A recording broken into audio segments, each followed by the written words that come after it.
Welcome to Gadgets for Families, the tech podcast for all those who have their new devices, have them configured exactly the way they want, those that are still fiddling with their new devices, and those that are still waiting for their new devices to arrive or the hand-me-downs, right? Because Right. that happens too. And those of you that just rolled your eyes so hard at all of this that you're now staring at the back of your eyelids. I think that captures just about everyone, right, Jason?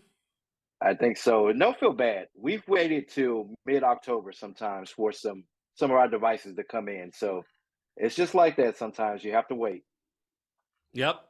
I was glad I didn't. Mine came a week earlier than expected. That was a pleasant surprise. But anyway, Yeah. so I'm your host, Greg Cunningham. And I'm your host, Jay Benjamin. Thanks for joining us on episode 19. 19, almost to that big 2-0. Big Yeah. 2-0, right? Well, let's see when we look back at episode 100, how we were so proud that we finally made it to 20, right? That's right. Now, for those of you that are watching on the video, yes, I'm trying out a different camera angle. I think Jason's going to try a different angle eventually too. Remember, we Yeah. just want the video stuff, especially, we want it to be casual. But I will say, we've gotten some traction on some of those videos, dropping some shorts, dropping segments of the show. So, Right. a little bit early on this pre roll, but check that stuff out. But I just didn't want you to wonder why I look a little different. And yes, I have more Darth Vader stuff, and there's even more than what you can see. So, Yeah, no, I think it looks good. I like it. You kind of look like a radio host. Every now and then we'll see like a behind the scenes at a radio station and you see the host and they usually have that offset angle. So I like it. I'm going to do the same. well, Jason, you're back from your cruise, Right. and while you were out of contact, I had free reign of everything. So, YouTube channel, dropped some videos. I've launched our tech blog. We had a tech blog, or I did anyway, a long time ago called Gadgets for Families. Jason and I would work Yes. on that, but relaunched that, and I dropped the first one with the fairly lengthy post. It was big enough that while I made it into a blog post, so if you go to our blog, you can see it as an entry there. But in Hmm. order to do it the way I wanted, it was big enough that I actually had to make it its own separate page and segment on the website. So I did that too. So basically, I did it twice, but that was pretty cool. So this is what happens when you leave me with no controls, no checks and balances. And it worked out though. I see, like we talked about earlier, the shorts are doing really good. Some of the longer videos, they're building a little traction and things like that. So, um, no, I like it. I like this side of Greg. Yeah. So it's a lot of fun, whether anybody else likes it or not. At least we're having some fun doing it. And so today, Jason, I thought we could get caught up. Now I know you've been back for just a couple of days, and you probably had to go right into Right. the shop and start popping popcorn. But there Yeah. is quite a bit of catch up and stuff like and current event stuff. So we might take a little more time than normal for that kind of stuff. And then I want to use that article that I dropped about my experience with the phone and the hardware. And by the way, one drop today that's on iOS 17 for people to check out. Anyway, there's 2 or 3 blog posts in there, and I've got a couple more planned. Hmm. But I want to use that to talk about maybe some key things that our audience would be interested in, especially if you haven't quite got the hang of your new phone or if you're still waiting for it to show up. I think there'll be some stuff in there. And then we are going to get a little bit geeky in the post show. Now, in the post show, I have a real big beef with WatchOS 10 about listening to music on it. So I know that's not, I know I'm in the 1% of folks that do that. So we'll talk about that. I'm going to talk about accessing USB-C drives from these new phones, Hmm. and then battery management and battery charging. So that'll be the geeky stuff that we'll cover in the post show. So if you're interested in that, stick around or find that segment on the YouTube channel. And like I said, we'll link the timestamps and stuff in the show notes that you can get there. So I think that Yeah. sounds like a show, Jason. What do you think? Yeah. Yeah. Sounds good to me. All right. So let's just a quick pre-roll. We talked about the YouTube channel, but don't forget to check out Hmm. those show notes. There's a link to the YouTube channel there. We're going to have quite a few articles and things like that linked up in there. I'll try and put the links to some of the stuff we talk about today, like some of the hardware stuff that we buy. We've got some Amazon affiliate links that you can go ahead and check out. But check out those show notes. And, you know, don't forget to do all the things: subscribe, share, follow, all of that kind of stuff. And Right. just a reminder, Jason and I, we are not about trying to make this 4K video or perfect audio. We were testing some audio right before we hit record and found a Hmm. little bit of quirk stuff. So if our audio is not perfect or our video's not up to the MKBHD level or the relay.fm podcasting level, right? Maybe someday we'll get there. But, Jason and I, we just want to share information with people. I had feedback from a listener that said, I like when you talk about this stuff because you talk about it in terms I can understand versus Yes. when other people talk to me about it, they're talking about stuff that's way over my head. So I would rather have good quality content that everybody can relate to versus that high production value. Right. Right. And like we said from the start, right? We're just two tech dads, right? We work professionally in this. We've been in the industry before. We got away from that. We kind of focused on our gadgets as tools, and we just want them to work, right? So we like the feedback you got. We like to explain it in terms that other tech dads and tech moms and neighbors can understand. So no, I think that was some good feedback. I'm glad they shared that with us. So that goes for anyone else, especially with the YouTube stuff. Share your opinions on it. Let us know because now it seems like shorts are the way. Yeah. At I least mean, we have X amount of time to spend on this stuff, right? And so tell right. us where you want us to spend that time, right? Yes. Give us show Yes. ideas, say, hey, do a video on this or whatever the case may be. We are listening. So we'll definitely take that into consideration. So, Yeah. Jason, you're back. Have you adjusted to solid ground or do you kind of walk around wobbling? No, no, not this time. So I the longer cruises, yeah, you do walk around and you still feel the ship swaying a little bit like that. But no, I've got adjusted and I did realize even though it's been a week, it's not as cool being on solid land as I remembered it being. So Well, and I got and thinking, you got to cook again, right? Because your food was all prepared for you there, and all you could eat, and all of those kind of fun right, things. right. So I went in the bathroom just now preparing for the show that, just to clean up and get ready. And I'm looking around and it's a mess in there.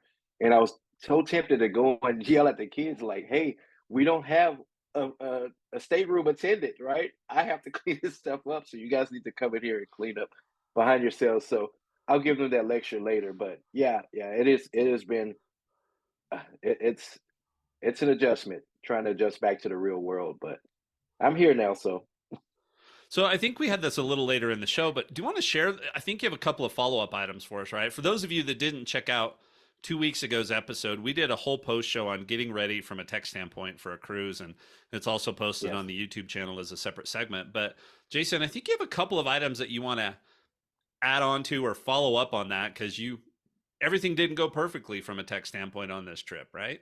It didn't. So I mentioned making sure that you take all the popular cables, right? The cores that are out now. So I did that, you know what I mean? Because that's part of my prep for a cruise, and didn't realize until we got there after the first night, I put out the hub, I plugged every charger in, I started plugging in phones. Well, the next morning my son got up and he's like, "Hey, my phone didn't charge." So I didn't realize that one of my cables didn't work anymore. And it's an actual Apple, a certified Apple cable. It's not, a cheap Amazon knockoff or anything. So at some point it stopped working. It probably got burnt out or something like that. So not only pack your cables, but check to make sure that they work before. You know what I mean? So, and it's one of those things. It's not a such thing as being too prepared, right? Yeah. All of that prep work that goes in it. Um, Checking the cables would be a good idea. And it wasn't the end of the world, right? We're talking three iPhones. We're sharing two cables now instead of each having our own cable. But what if it was one of those cables that we only had one of, right? That could have been disastrous. So, Now, I want to ask you this question because if you stay in a hotel or you're at an airport and a cable mhm, dies, you can go buy one. right. Can you buy them on the cruise ship? You can, and they are astronomical. Yeah, I was So, gonna say, right? The $5 cable is $50 and it's an even cheaper version of the $5 cable. right, it is even a cheaper version. So you can get they have like a convenience store, right? So you can go and get things like razors, deodorant, certain products and stuff like that, even snacks. we usually take a few snacks before. So to give you an example, the family share size things of M&Ms are $5. We had got a couple before we got on the cruise. On the cruise ship, they're 14.99. So that'll give you an idea of what the price 3x. increase is. Right, right. So yeah, you can buy anything you need. Just be prepared to be disappointed in that pricing. So And then you had an aha moment about your hub too, right?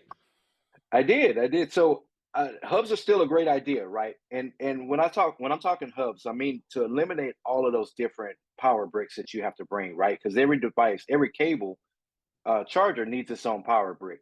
So the hub is basically one brick for them all, right? And my particular hub has two USB Cs and three USB A ports. Well, I didn't realize packing the chargers. I'm like, oh, in the back of my head, I have my hub. I'll be fine. Well, I had more USB C devices than I realized. When my wife upgraded in the past few years, and me, I upgraded my Apple Watch. That came with the USB-C, charger. It's still the same little puck, but now the other end is USB-C. And yeah, I didn't realize that I needed more USB-C space. So even if you upgrade your hub, just be mindful of the type of cables that you have and the type of cables that you're going to need in the future, right? Yeah. It seems like everything is moving towards USB-C. So it may be may be a good idea to go with one that has more USB-C and less USB-A, and just to kind of future proof yourself. So Yeah. just keep that in mind if you're purchasing these hubs. Apple over the last probably 2 years actually had switched that end of the cable, right? It was still lightning or whatever on Hmm. this end, but they've switched everything to USB-C and basically are selling USB-C bricks instead of Right, USB-A. Now, your other option, right, is to make sure you carry a USB-A to whatever, right? You can right. get Those little USB-A to adapters, yeah. USB-C or whatever the case may be, but you get some of those cables and have that in there. But yeah, I mean, it's great that they moved to USB-C on these new phones, but it did make me go through an inventory and take stock of the Right, cables that right. I have and what I was going to plug those cables into besides my phone because I've got my trailer, I've got a hub that goes in my backpack, I've got Hmm. different types of plugs that go out in the camp trailer and stuff like that. So it does make you rethink some of that kind of stuff. So Right. And that's what's great about your blog posts. And I know we're going to get into that here in a minute, but you know, it, when you upgrade the center, because we talked about the phone being the center of your whole ecosystem, your digital life. When you upgrade that, what everything else it trickles down to, right? yeah, And you're talking about not only replacing cases and your dock stand and your cables and stuff like that. And a lot of people don't realize it. So it gets people to thinking, when I replace this one thing, is it going to be a domino effect? Because not everyone is willing to do that, right? Some yeah, people are just willing to say, "Hey, I'm just going to replace my phone, and that'll be that." And I'll just make sure I keep up with my one charger that's included. Maybe buy a power brick, maybe buy a charger for the car or something like that. But yeah, sometimes these are a bigger investment than what you realize in the yeah, long term, right? You don't have yeah, to. A lot of it is a convenience thing. So, yeah. but yeah, a I good way agree. to get people thinking. Just reading through your blog post. All right. Should we dive into some current stuff? Yeah. I want to check out some of these iPad lineup rumors that you posted here. Okay. If So I got, anybody's excited for iPad stuff like I am. oh, well, I'm excited too, right? Because you know that I want to move into the iPad world and I need to, my MacBook, we've talked about the battery life, is not Yes. good. And I was listening to podcast on Mac OS Sonoma and I've upgraded to Sonoma Hmm. and they were talking about how if you're still on an Intel Mac, you're not getting all the latest and greatest features. And it's like, okay. Yeah. I mean, I know what I use my Mac for is not a big deal. So I want to get into that. But I threw this in there because they pretty much talk through the entire iPad lineup. And I figured, if Jason's going to read any articles when he gets back, something that says, here's all the new iPads coming will get his attention. Right. So Right.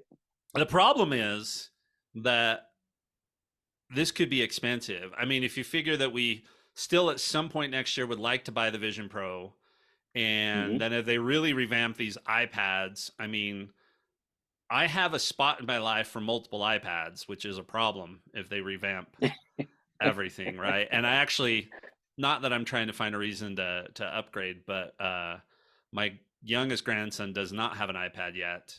He's probably still a little bit too young for that, but he Hmm. has started to watch some of his shows on the iPad because somebody else is doing something with the TV, and he does not want to share, right? He doesn't, he wants it Right. to be his. So I think there's iPads coming my way next year, one way or the other. But let's talk through these. Yes. So, Yeah. Yeah. Let's check them out. so now the iPad Mini is kind of my bread and butter, right? I mean, it's my Yes. device that I do a lot of reading. Now, a little bit of that has been supplanted by the phone, which we'll talk about.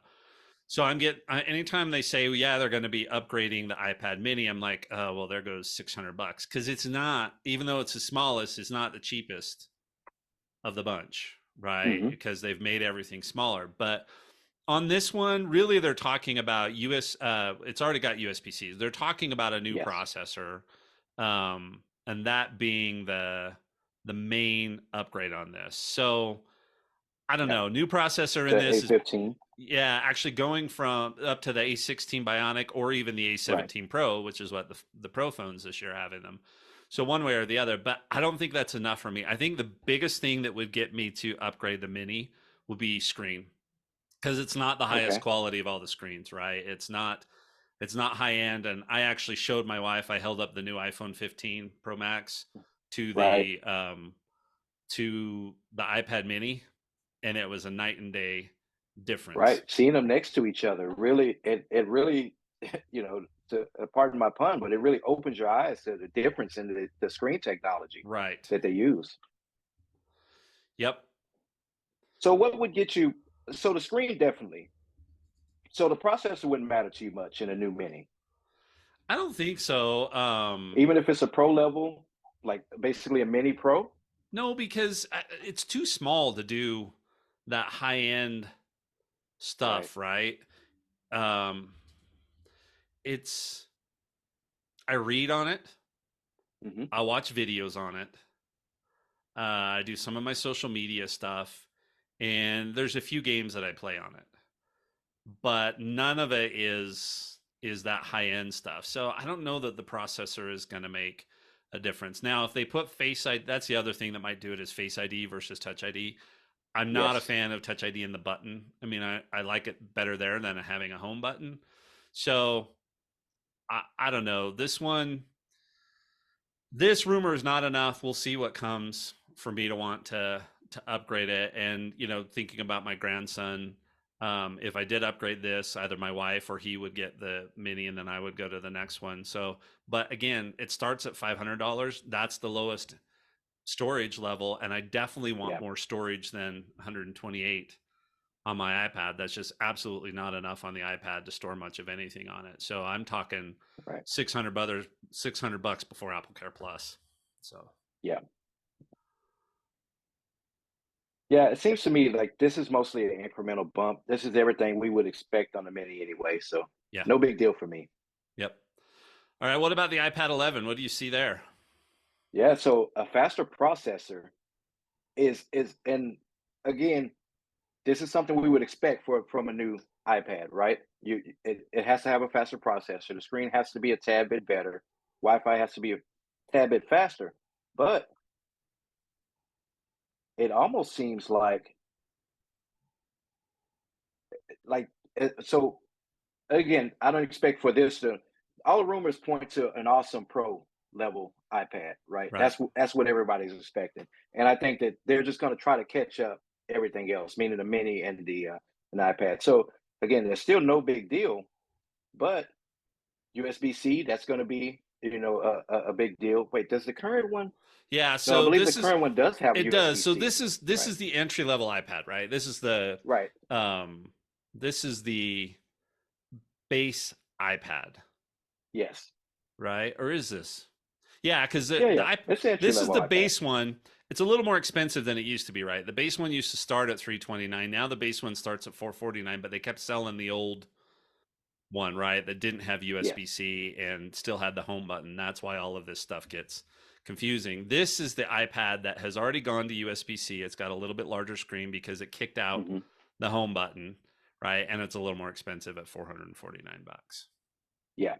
So another reason why the older version did so well, Yeah. right? Yeah, I still see people still purchasing that one, even though it still had Lightning and it still had. And So again, education too, right? I mean, our high school is all iPads. It's a one-to-one school and yes, they're all iPads and they're all the $329 model, the home button and all right, that kind of right. stuff. And Apple's discount, this is it may have changed since we were, working directly with Apple and things like that. No matter how many you buy, Apple still doesn't really give Yeah. you an awesome price break on it. So districts aren't too keen on paying 500 bucks per device, Yeah. for just to have an iPad. So those older versions become more attractive the more features they add on a new one, and as long as they're still around, they're still supported. Yeah, school districts are still going to buy that three. Yep. Is it 329 or is it 349 It model? was 329. I mean, this is the problem. Jason and I are struggling a little bit to talk through these because Apple's iPad lineup is confusing, right? Yes, Unless you just it want the is. cheapest or you want the biggest and most expensive, everything in between gets confusing because you have that older version, older style. That is what goes into education. That's the $329 one. That's what two of my grandkids have, that model, right? Then you have Yeah, this new one that they call the regular iPad, which has gone up in price but went to USB C and is more the form factor that we expect from an iPad today. Then you've got the next one that comes up, which is the iPad Air, which is kind of, this article we've got of Cultamac, which we'll link to. They call it the hmm, prosumer tablet, right? But it's just a step up. But now it's going to get right. a better processor. Rumor that maybe it'll have the Apple's M3 processor, which they haven't even introduced yet. Hmm. So, I mean, you get through all of that, and it just is super confusing as to what do I really need, especially if this rumor is true, because they're talking about potentially replacing it with two versions of this iPad, so one smaller and one bigger, and then it's like, okay, so I'm going to have that older home button one, then I'm going to have the Hmm. regular iPad that's got no home button. Then I'm going to have a smaller and a larger of this middle tier one. And then I'm going to have a smaller and a larger, and hopefully someday an even larger version of the Pro models. And all of a sudden, you've got an iPad lineup that if you walk into a store and say, which one should I buy? What do you tell people? Right, right. Just and leave it up to your salesperson, which they're not salespeople. They're pretty helpful people. They don't have commission or anything like that. But what do they say? This is the one in all of the ads and all of the promotion videos. This is the one that does this, this, and that from the commercials. Just buy this one. And a lot of people won't even consider, do they need that? Right? That's the driving a pickup truck to check the mail kind of analogy that they would always use. Why, driving a Lamborghini to go and get groceries. A lot of people don't need it, but it's so confusing that people just buy it just because that's what's on the commercials. Yeah. That's what's on the promotional, the ads and things like that. So Yeah. And they used to yeah, be it that is they it is all really had their, confusing. it used to be that they all had their own niche. Right. But now, Yes. I mean, everybody's going to get a processor bump. Once you get into the Air, you're starting to get into the Mac level processors, right? The same Yes. processors that they're putting into the Macs. So everything up until that's the same processors they're putting in the phones, which are still amazing processors, right? I mean, they just wipe the Mhm. floor with their competition, no problem. But then we get to the pros, and this is why I think it's going to be an expensive year for Jason next year, Mhm. because in theory he should be up for a phone upgrade at some point next year, the Vision Pro, and Right. then the rumors about the iPad Pros are that it's going from 12.9 to 13. Now that doesn't sound like a whole lot, right? But it's diagonal space here, and bigger is better when it comes to the big Mhm. iPad.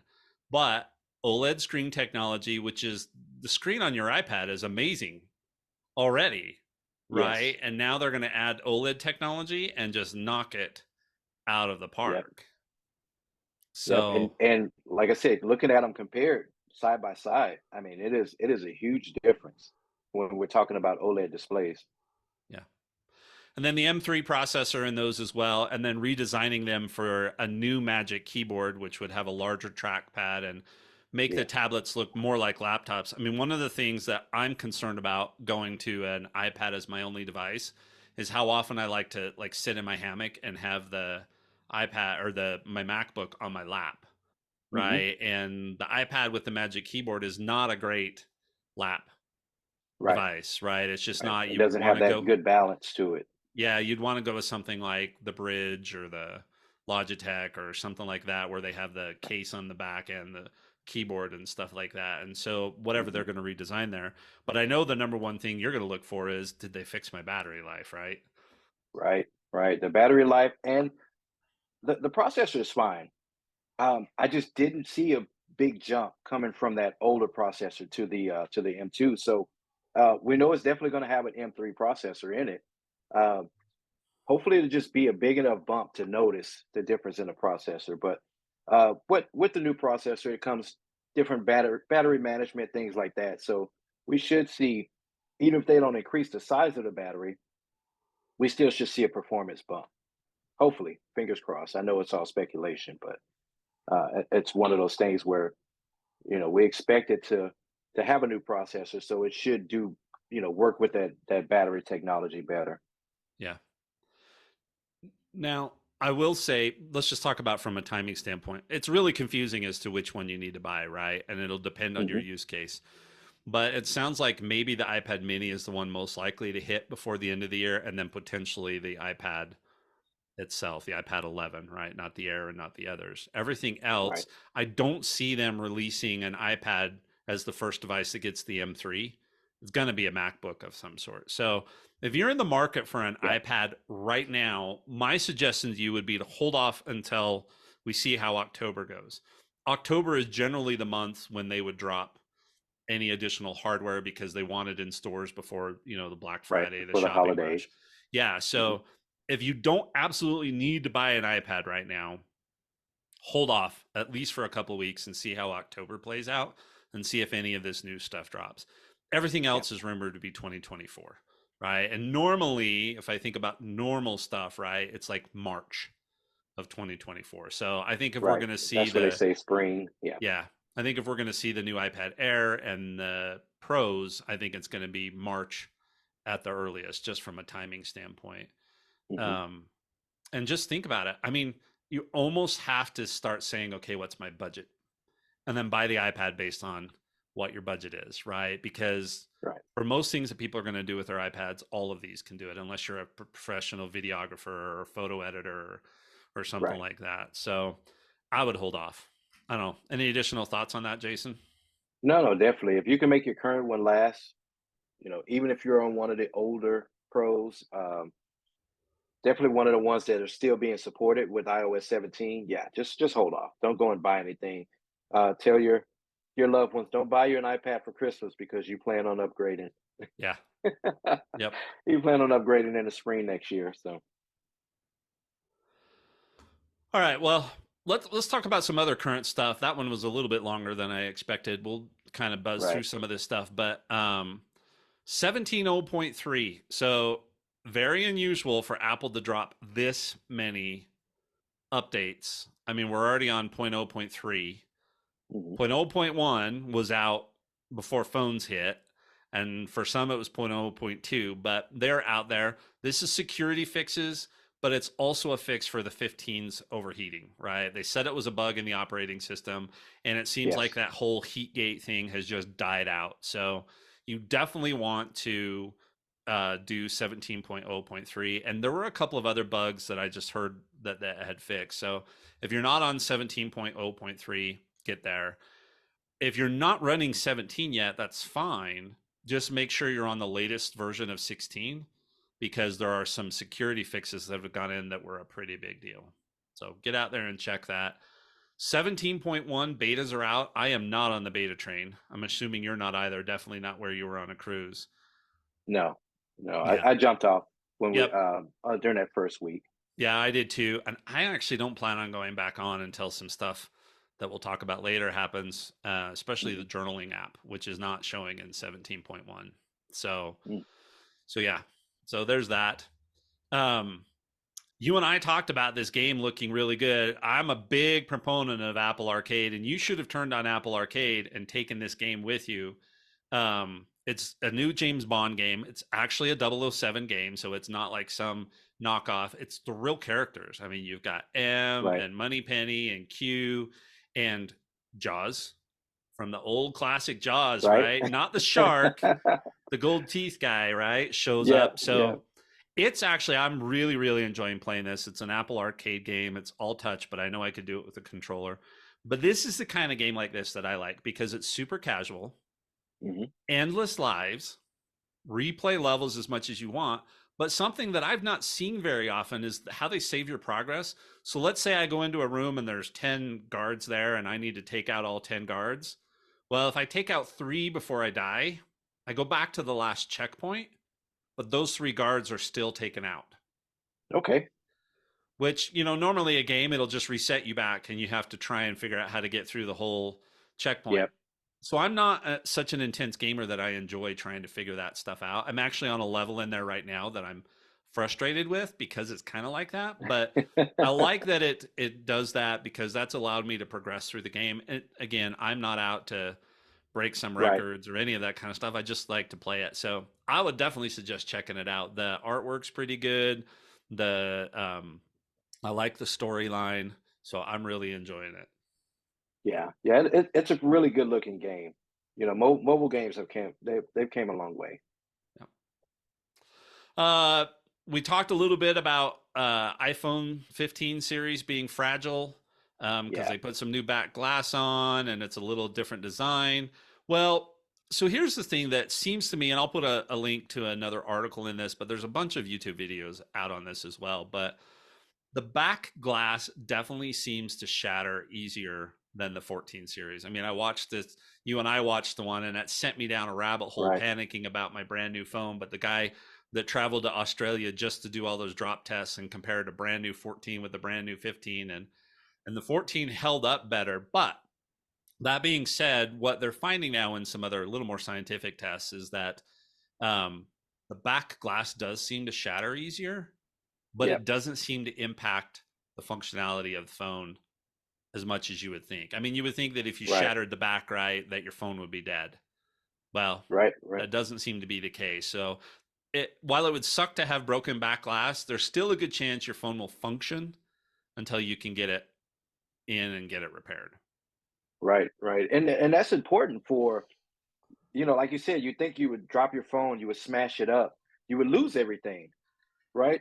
With the phone being able to function, you can get to Wi-Fi and get a good backup, or connect it to your computer and get a good backup and transfer those important files and things that you need off, or make sure that they save to iCloud before the phone goes kaput. So yeah, just because it smashes up, at least you'll be able to save your data, and, Yeah. or still be able to use it in an emergency or something. You get into a wreck and your phone is smashed to bits, you can still pick it up and call 911. And that's the most important part to me, I think, Yeah. is more important than saying, oh, my back glass is smashed up. Yeah. To a certain extent, that's true with the front glass as well, right? Right. But you got to remember that front glass is attached to the screen, which has touch capacitors in it and LED Yes. lights and all that kind of stuff. So the good Right. Right. news is, I think on the earlier devices, that back glass, which is why it was $500 to replace, right, was connected to a whole bunch of stuff. And now it doesn't seem like it's connected to the functionality. So that's a Right. little better. So, and I'll talk about this, but screen protectors. I mean, seriously, put a screen protector on the front of your phone. I know people want to be purists and all that kind of stuff. Fine. I'll talk about that a little more later. But anyway, it doesn't seem to be Yeah. quite as big of a problem. Yeah. Yeah. And what, again, when we watched that night, and I said, well, you know, there's going to be some more scientific, instead of just a guy holding them up and dropping them. And that's all we were seeing, was just guys just holding them up and dropping them. When the more scientific tests come out, we'll have some more data. So that is good news. So for this last current thing, because I rolled my eyes so hard, my eyes were stuck in the back of my head on this one. But so Jason, you have a 14 Pro Max, right? Hmm. You've upgraded to iOS 17. It's got a bunch of new features, most of which your phone can take advantage of. Did Right. you expect your battery life to get better? No, I didn't. And we see this. every year with every iOS ever, right?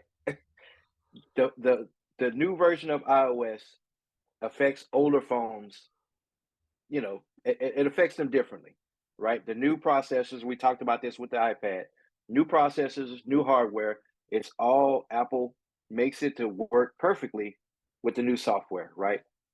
So we know that older phones, but I hadn't noticed any huge decrease in battery life. I Yeah, I, I hadn't. and maybe the Pro Max is not the best example, right? Because that battery is Yeah, big maybe not. anyway. But, and we're going to talk about batteries and stuff in the post show. But even with my 12 Pro, I had no assumptions that I was going to load, not even the betas, the regular version of iOS 17, get all of Hmm. that new stuff that they've done in there and not have my phone run a little warmer, not Yeah, have my phone lose a little bit of battery life, and maybe even a little bit of battery health, right? Because it's optimized. My phone is 3 generations ago. They are not right. optimizing stuff for my phone, right? They're going to say, does No, it work well enough that we'll put it on that phone? That's the question that they ask, right? And right. that was kind of their argument when they put Stage Manager on iPads and then expanded it to the older iPads. It wasn't that we're going to optimize that brand new feature for these older iPads, but will it run well enough that it's up to Hmm.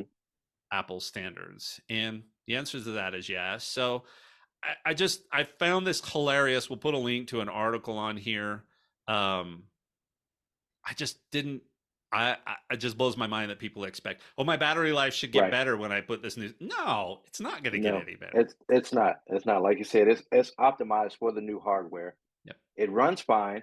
You shouldn't see a big, you know what I mean? See a big hit in battery life and performance and things like that. It'll run good enough, Yeah. but it's not gonna run. It's not gonna make your iPhone 12 as good as a 15. Yeah. It's just not. That's Nope. not gonna happen. That's not how software works.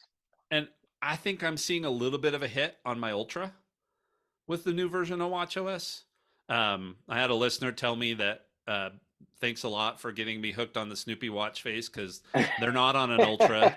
They're on a Series 7 or something like that. And all they do is play with Snoopy and their battery is dying on their Right. watch way too fast, right? So, but I am seeing it, I think, a little bit on my Ultra. But again, I Yeah. expected that, right? And the just so everybody remembers, the Series 8 and Ultra, those chips are basically the same chips as the 6 and 7, at least the 7, maybe clear back to the Series 6, right? It's been the same Hmm. basic system on a chip until this year when they did the 9 and the Ultra 2, right? So Right. we're still running on the same chipset. So yeah, I wouldn't be surprised if it's trying to do more, which means it's going to pull down more battery life. Right. Now the Ultra battery is still fine. I can still get through multiple days, no problem. But I have noticed it a little bit. So, Right. all right. Well, that's all of our catch up. That was 40 minutes, but there was a lot of stuff in there, and I kind of figured that's what we would do. For this next part, let's talk through, kind of use my article, but also some other stuff to go through this. And I want to start off with, because I don't want to end the podcast on a downer note. And in fact, the iOS 17 blog post I released today, I deliberately moved a section to the end so I wouldn't end on the my concern, which is what this is to a certain extent is, Hmm. Jason, you and I talked about how I was having problems with my home pods, right? Where Yes. they wouldn't stay connected and they didn't seem to stay in sync. And it seemed to settle, early summer, maybe late spring, early summer, it seemed to settle. Hmm. And I wasn't having nearly the number of issues. And to the point where I wasn't noticing issues at all. Right. But now I'm back to like yesterday, I transferred music from my bedroom into the office. And then when I went to play stuff last night in the bedroom, it was trying to play it in here and was hanging up. And so Hmm. this is not scientific, but it feels like with all of these updates that they've done, that the back end is not where it Right. needs to be. So you and I both saw this, right, with the medicine alerts on the Right. iPad and the health app, right? I think you talked Hmm. about that, didn't you? Where you were having some Yeah. issues. Yeah. The same issue. The same issue. So just any data didn't synchronize right away on the iPad. Now, again, I said I'm still happy to have the health app on the iPad, even if it takes a while for it to update. I can just view the data later, but I kind of want up to date information on the iPad, right? Right. If I go and step on the scale, it syncs with the phone and everything, but my phone is still on the dock, right? I still want to view that information and those trends and stuff on my iPad, and it's just not synchronizing right Yeah. away. And the same with the home app. I actually going on the cruise, I had to add my sister-in-law so she can manage the house and stuff while we're away. She'll still get notifications, packages and stuff. She can still unlock the door. And there was a situation where she needed to unlock the door for my nephew or something, and it's just not syncing right away to the point where I had to take my wife off completely. And now it tells me she's not part of home, so I can't add her back. So I hadn't had a chance to sit down and really Yeah. dig, do some resetting and things like that. But there are some synchronization issues going on in the back end with Yeah. all of these updates and things. Now, I mean, this is a little bit of a downer. Apple's going to work on this and they're going to fix it. Like I said, I Right, was having right. some of these I'm being problems. patient. Yeah, I was having some of these problems on 16. They got fixed. But I Right. don't like that I'm back here and I thought, okay, well maybe when I upgrade to Sonoma, it's my last device, right? Really getting Hmm. into back or into the most recent updates and stuff like that, but it hasn't done it. My Apple Watch connectivity, I'll share something in the post show about the Apple Watch that just blew my mind from a Hmm. connectivity standpoint, but doesn't seem like it's staying solid. When I transfer data to my brand new phone, remember my iPad messages got out of sync and I wasn't for Yes. like 3 hours. I wasn't getting the latest updates on messages on my iPad, and my iPad sometime overnight last night did a restarted. It wasn't a respring, it was a restart because it made me go in and enter my passcode again. Hmm. So it just doesn't feel like it's all there. They're gonna fix it. I Yes. think it's mostly back end stuff. So, they've got to get everything cut up there. I've mentioned Work Outdoors, my favorite workout app on the watch. It's inconsistent. I reached out to the developer and I've got to try and get him or her some diagnostics that come off the watch. Okay. I tried to do it, and you know how hard it is to get big files from the watch to the phone. So by the time I got it over, it had reset anyway. So I'll be working on Right. that. But yeah, it just doesn't feel as solid as before. So I think the message there is that if you're feeling like I've upgraded and things just seem to be a little bit out of whack, yeah, I'm feeling it too. Yeah.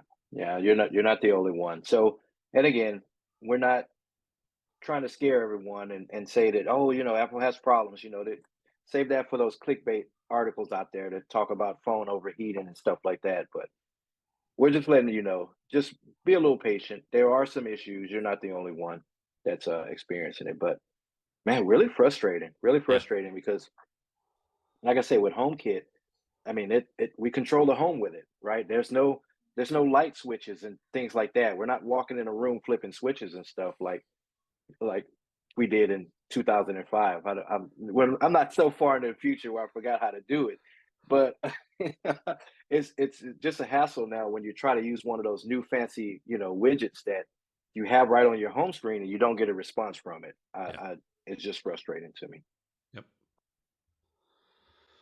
Okay, let's move off of that and let's talk about some new phone stuff. Now, again, Jason's been gone. He's been on a cruise, so a lot of this is just coming from me here. But let's talk about the new phone stuff. And Jason, you can see the couple of things I've got in the notes, and then you added a couple more.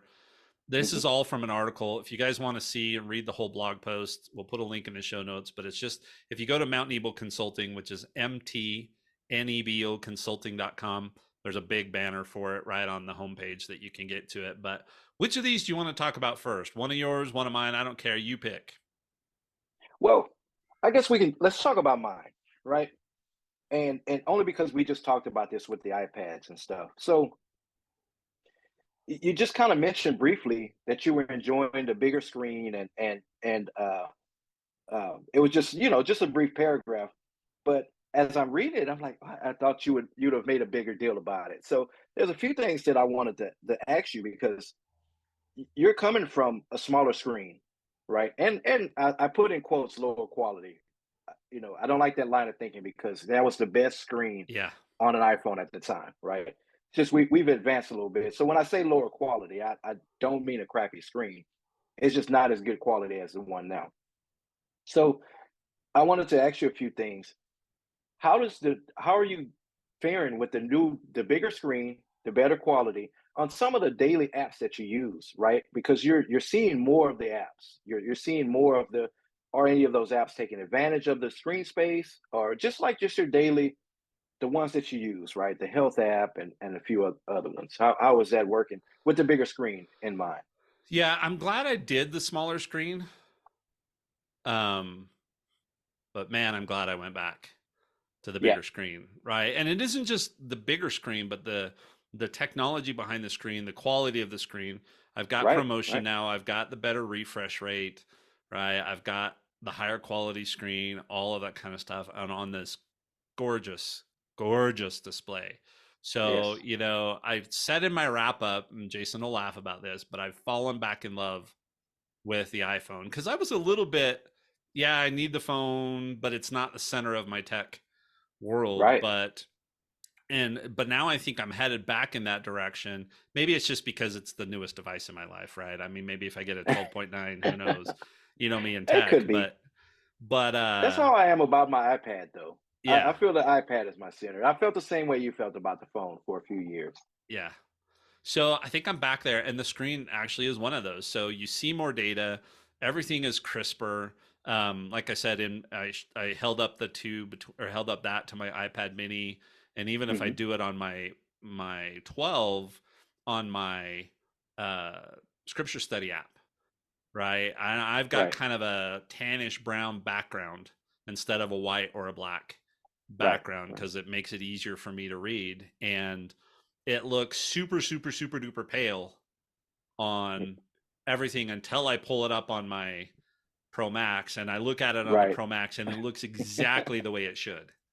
right. So yeah, I mean it's amazing. Yeah, I love it. I love it. Couldn't be happier to have the bigger and the higher quality screen at this point. Okay. So then that kind of leads into my next question about the unseen benefits, right? And you mentioned reading. That was a thing for me, especially going to the new iPad. The screen was just easier for me to read, right?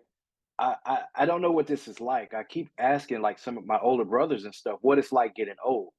Just doesn't happen to me. But I noticed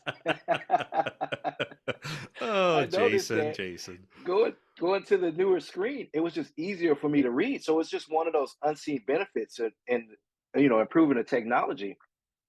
So, but not only that, but are there any unseen benefits that you see from having the newer screen, right? Because I know you put a screen protector on it, and we'll talk about the difference in the feeling.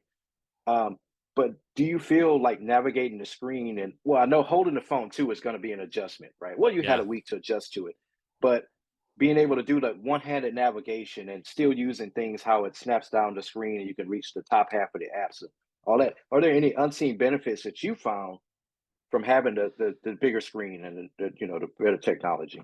I think time will tell whether I've got less eye strain, for example, right? Because I don't Right. have to focus so much. But it's just more of it feels better to use, Yes. right? Overall. And you can say this to a certain extent about the physical dimensions and the physical makeup of the phone itself, but the screen just feels better to use. I mean, I was using standby mode with some of the same stuff, right, Hmm. on my 12 until my 15 showed up. But I mean, I'm just glancing over right here. Right now, I've got a picture. I must have taken this one from an airplane. Um, but it's just this gorgeous panoramic view and it's just kind of subtly moving and it's just Right. so crisp and sharp and with that bigger screen. And if I think of the same thing on my 12, I go, eh, eh, right? Yeah. So Yeah. Yeah. it's hard to pin down, but it just feels so much better. And I think this is just advances in screen quality, right? And Yes. like I said, I don't think the 12 had promotion. It didn't have all the great refresh rates and all of that kind of stuff. And so it's I had a boss at one point that used to talk about being nibbled to death by ducks, Hmm. right? And it isn't the duck that kills you, it's the 5,000 bytes, right? Right. That eventually gets to you. If I think about that on the positive side, it isn't just one little thing in the technology that makes the difference, right? It's the Yes. combination of all Yes. those little things that you go, wow, this is just something amazingly different. So yeah, Yeah. I mean, I couldn't be happier with it. My wife, she's using a mini right now, and she's not going to be able to, right? Because they don't make it anymore. And I told her she needs to go up. And honestly, I think because she won't want to go big, but I think the next time I buy her a phone, I'm buying the pro level of phone for her, even though the regular Okay. one is super, super nice, right? I mean, we'll Yeah. see if they advance the 16 as much as they advanced the 15 this year with the camera and all of that kind of stuff. It might not be a Right. big Right. deal, but you get some of those extra screen kind of stuff. So we'll see. But yeah, I think there are unseen benefits, but it's so hard to quantify. I can just tell you that I love using it, and that screen Yeah. is a big part of that. Yeah. So my last thing was the island on there. So you shared a widget with me that I hadn't been using, the with the sports alert, and I've been using that more, and I love it. I love how it shows up on the little island, and of course the music apps and stuff like that.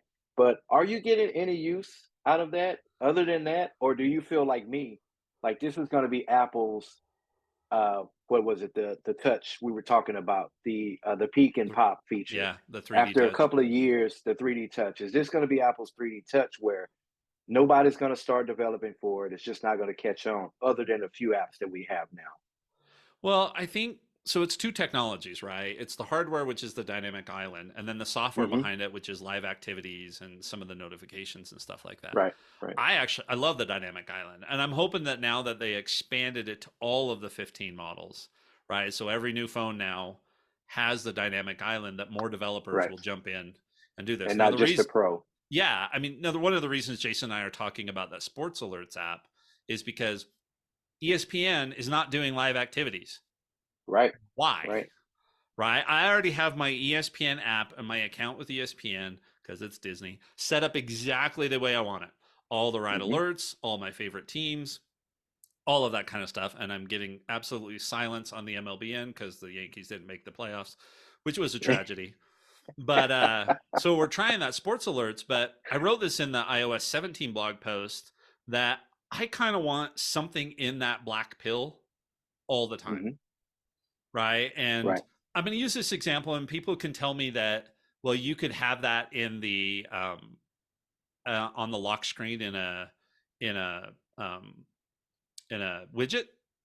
Yes. I kind of would like the current conditions, some sort of an icon of the current weather conditions to always show up in Right. that dynamic island. And to Right. maybe be able to just tap on it, which is something I think they need to switch. If you tap, it opens the app. If you long press in the dynamic island, it pulls up more information. I think it should be the opposite personally. Right. Um, but there's even Apple's weather app doesn't support live activities. Really? Apple? Yes. Weather app doesn't support live activities. Now there are a couple of them out there. One of them I looked at actually yesterday was called Weather Live, but the problem is it waits for a storm. And then when the storm hits, you can go in and start the live activity then, and then have it Yeah. tracked, and it'll show up in the dynamic island or on your lock screen or any of that kind of stuff. But that's not what I want. I would sacrifice a little bit of battery life for Apple to put weather stuff in that dynamic island all the time, and for me to be able to press on it, expand it out, right? Hmm.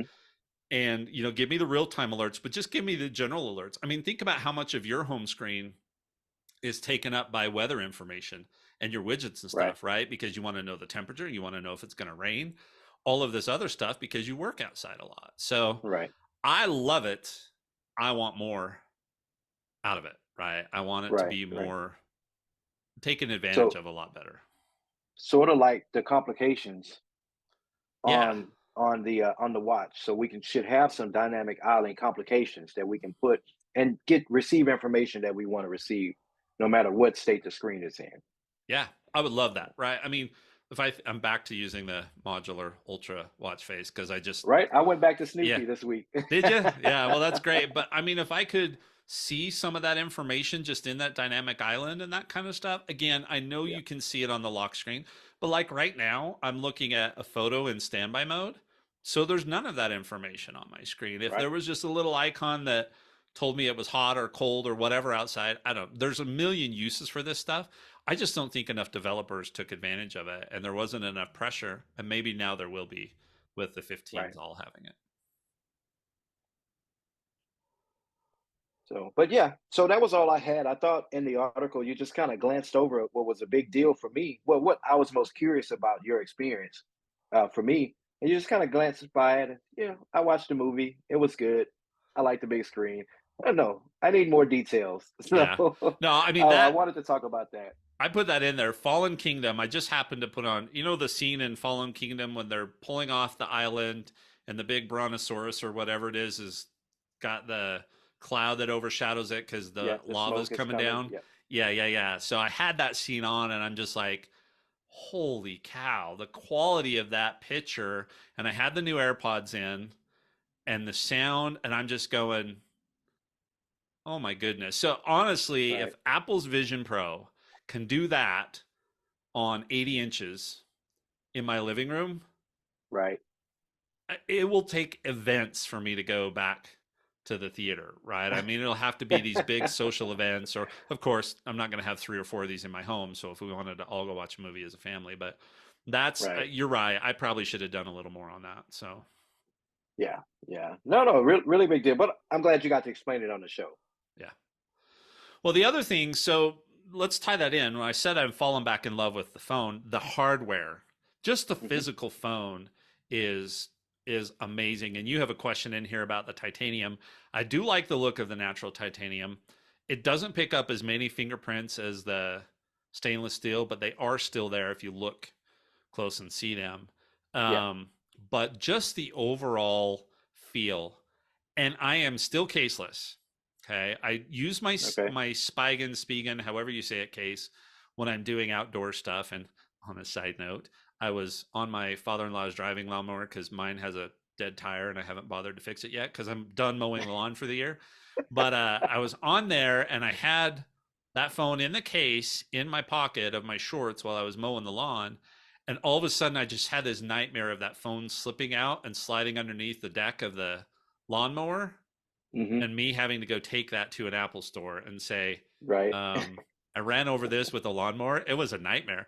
But I mean, you remember back in the day that the Apple geniuses loved getting devices like that. And if you had something unique that happened to your device, your odds of getting a brand new replacement right then and there were really good because they Right. were collecting those and shipping them back to headquarters and all that kind of stuff. And I thought, no, did not want to go through that. But yeah, so Right. I'm still going caseless. I've got a screen protector on the front, screen protector on the back.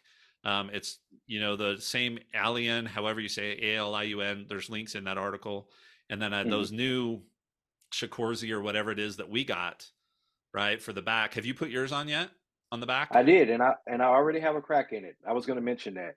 I already have a Nice. crack in it, but Well, I did put it on. it's better that than the back, right? And 2 more come in the package. I have noticed though that when I put it on, it all looked good, but I can tell now that there's air between the Apple logo and the screen protector, and that makes sense, right? Because Okay. there's no adhesive to Right. keep it down, so you can kind of see the little rainbowy. You know how it gets sometimes. You can see it's not a Yeah. bubble, but it's like that little rainbow. It doesn't change the look of it, but um, I love it. I'm still going caseless. The back glass changed the feel of the back by putting that screen protector on. That Okay. matte finish was subtle. So I've had the screen protector on. I don't even remember what it felt like now, but I am Right. loving that. The rounded edges. I know you like the more square edges, but just holding that, using the device, I can sit there and read for a half hour in the morning when I'm doing my study, when I'm sitting Hmm. out in the hammock instead of doing everything on my iPad mini. I'm pulling up the phone because I love to hold it. The screen is just incredible. And so those are the reasons that I think I say that I have just fallen back in love with the iPhone. Right. And it's more the center of my stuff. I still try and leave it home when I know I'm not going to need photos when I'm out on bike rides and stuff like that. Hmm.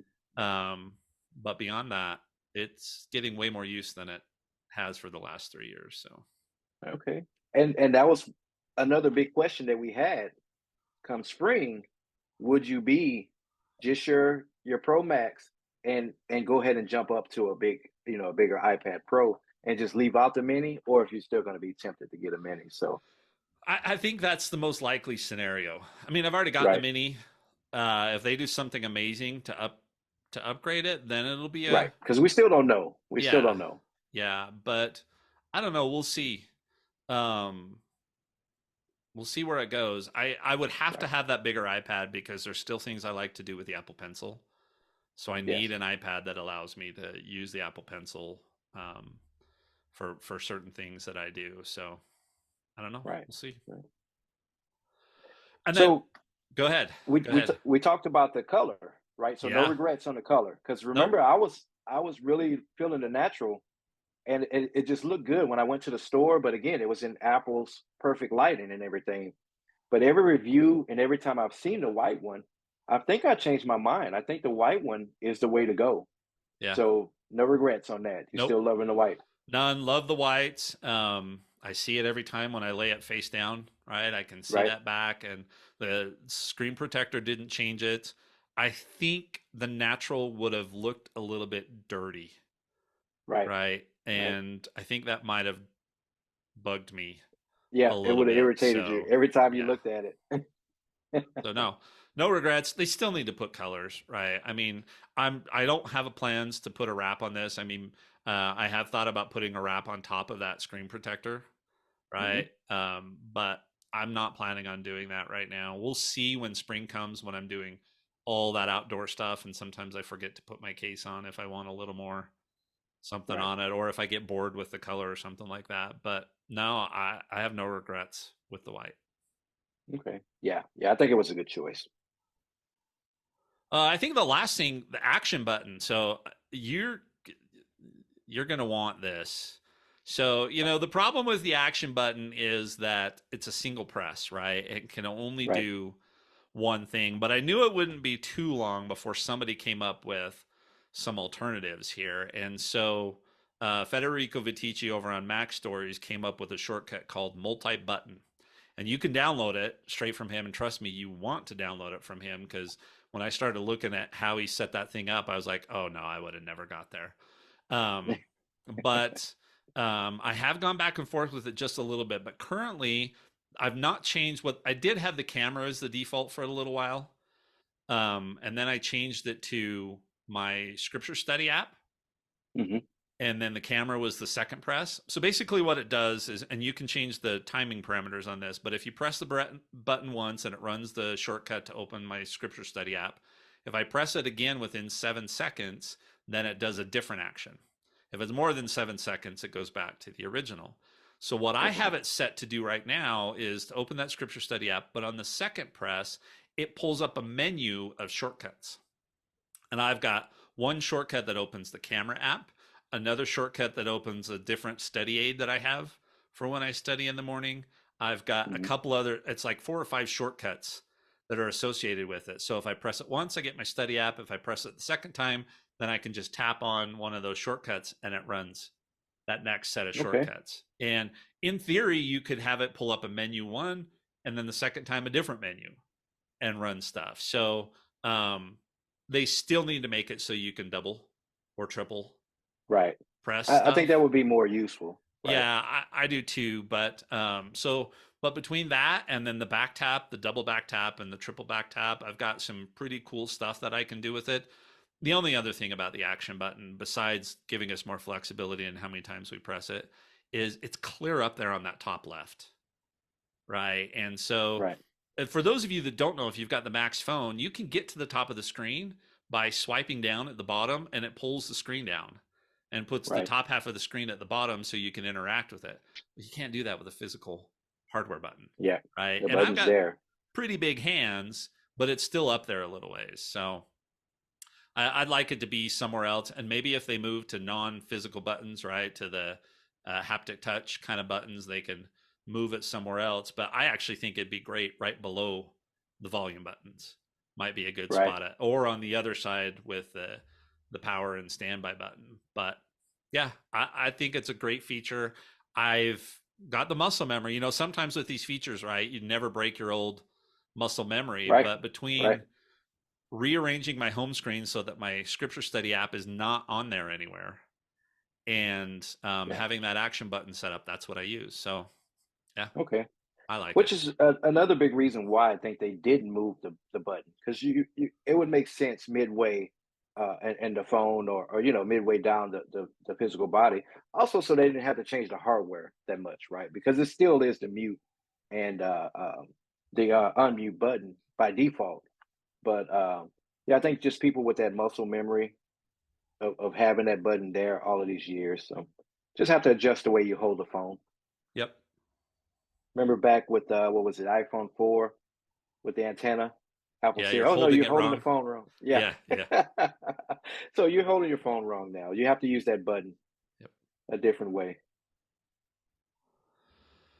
All right. Let's breeze through these accessories too, just to talk about this. And so, Jason, Right. have you been using MagSafe? I have, and sort of like you, when I switched to the phone, MagSafe everywhere, including in the vehicles, in my wife's truck, in my truck, MagSafe everywhere, and that's mainly how I charge my phone.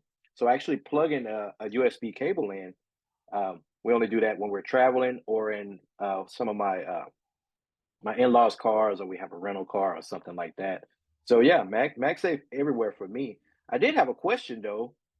When you put your back glass protector on, did that affect the way your MagSafe connects? Okay, it's connecting better. It hasn't I so mean, or far. just as good.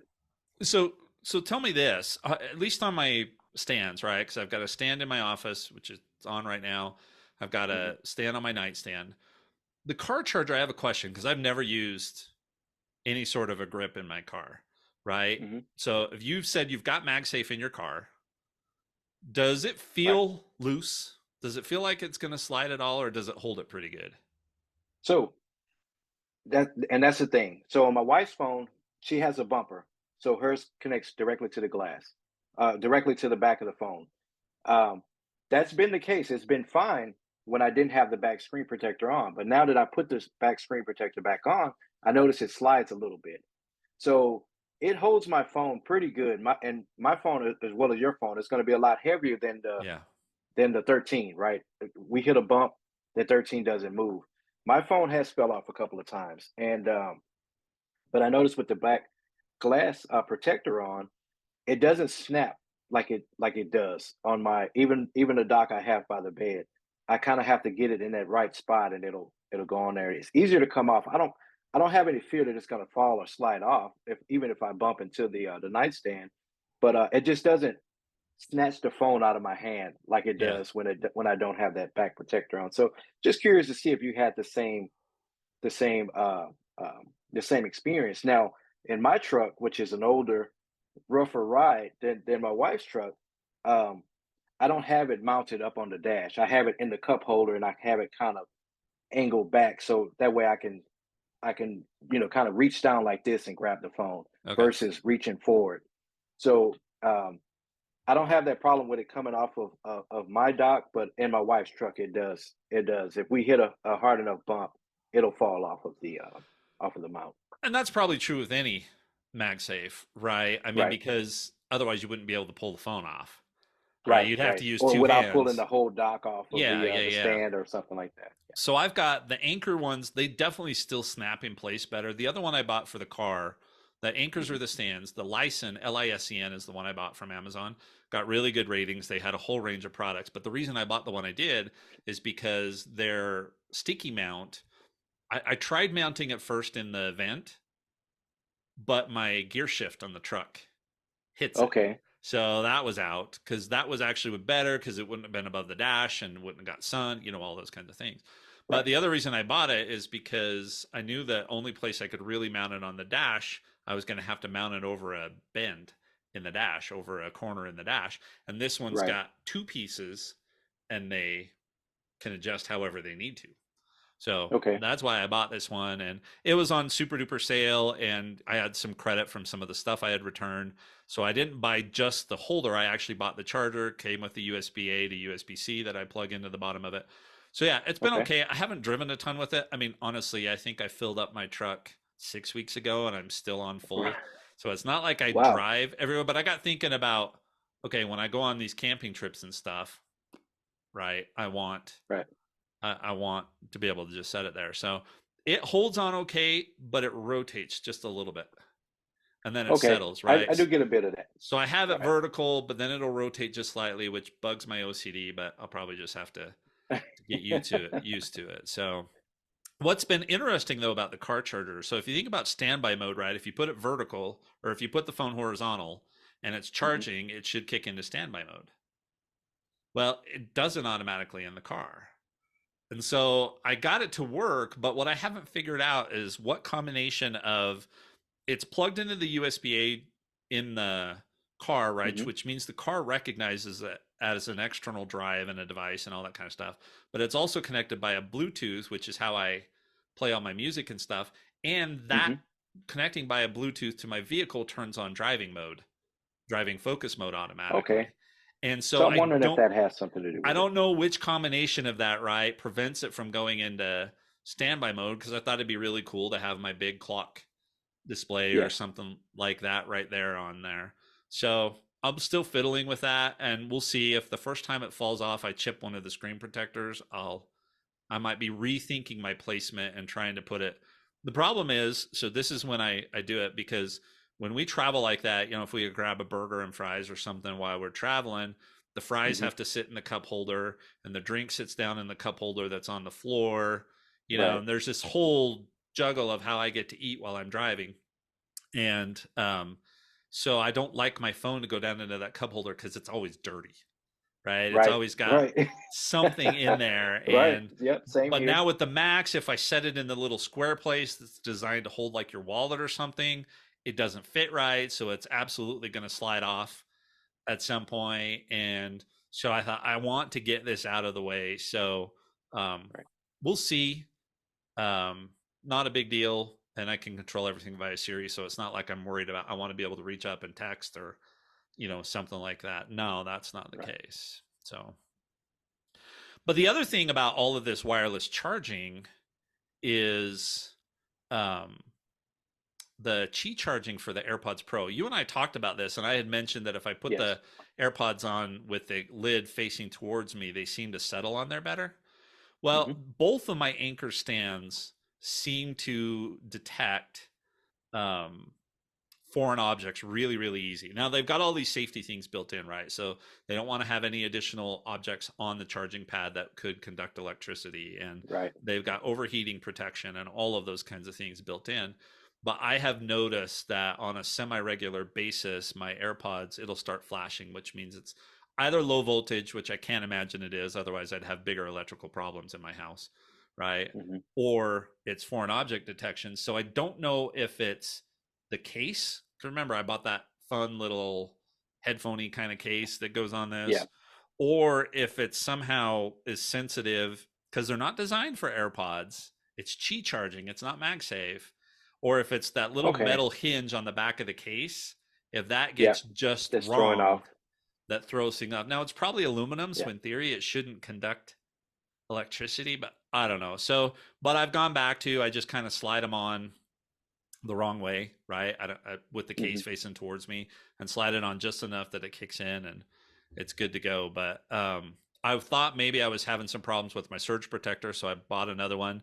Talking about your hub, I made sure I bought one, this Anchor power strip that's got it's actually got six, two on each side and two on the top, and then it's got two USB A IQ ports and one Right. USB-C PD port on the front of on the end of it. So it's still way fatter than I thought it was going to be. I thought it might be a great one to swap with the one that's out in my trailer, but it's really fat. I mean, it's super Right. duper fat.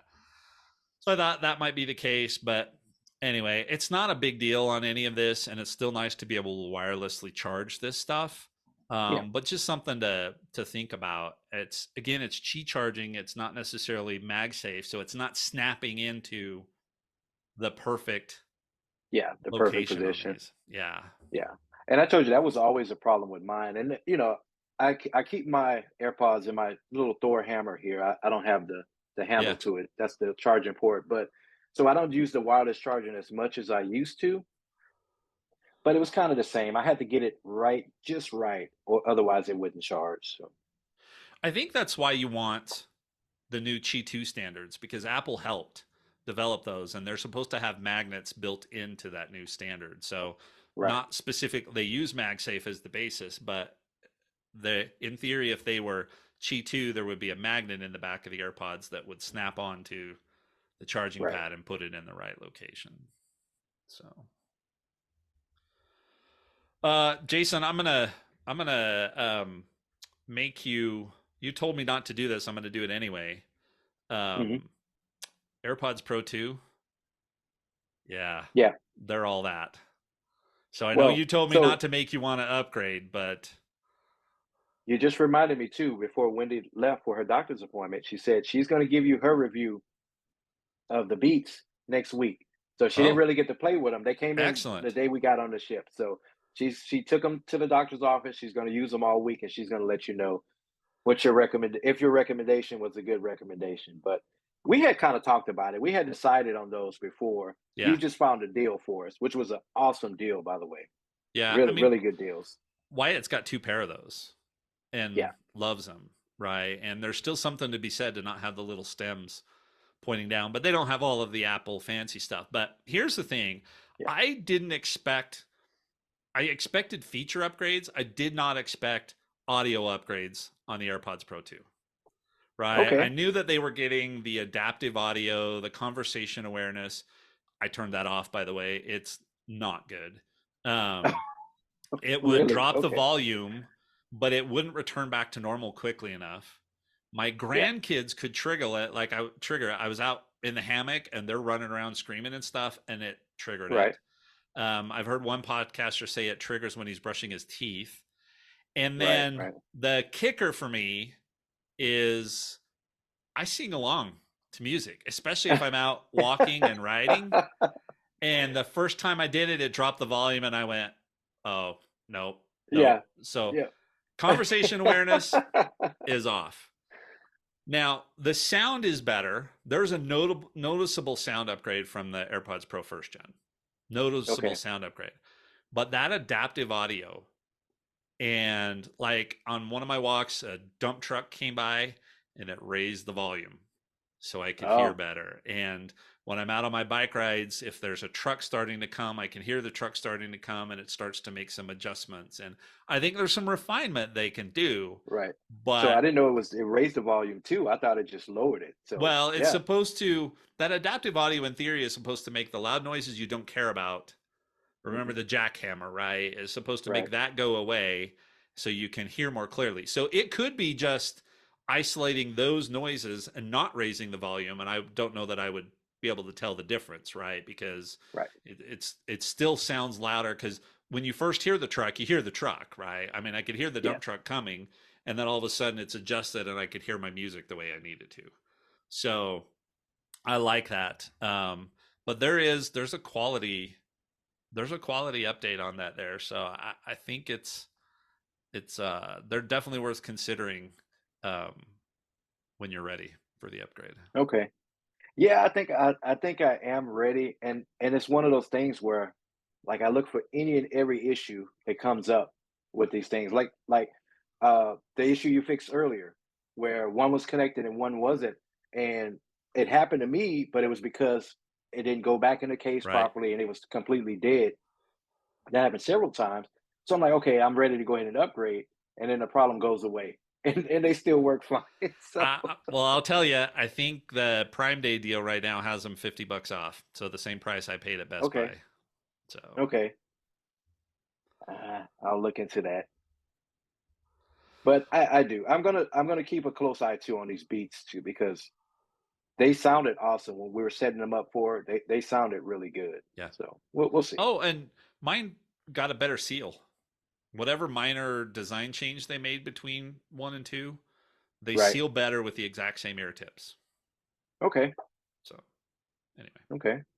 May have adjusted it quite a tad bit. So All right, we're running long. Just two other real quick things. We talked about that personal voice. I had mentioned that I had hoped the beta would get stable enough before my mom passed, so I could Yes. have had her do this.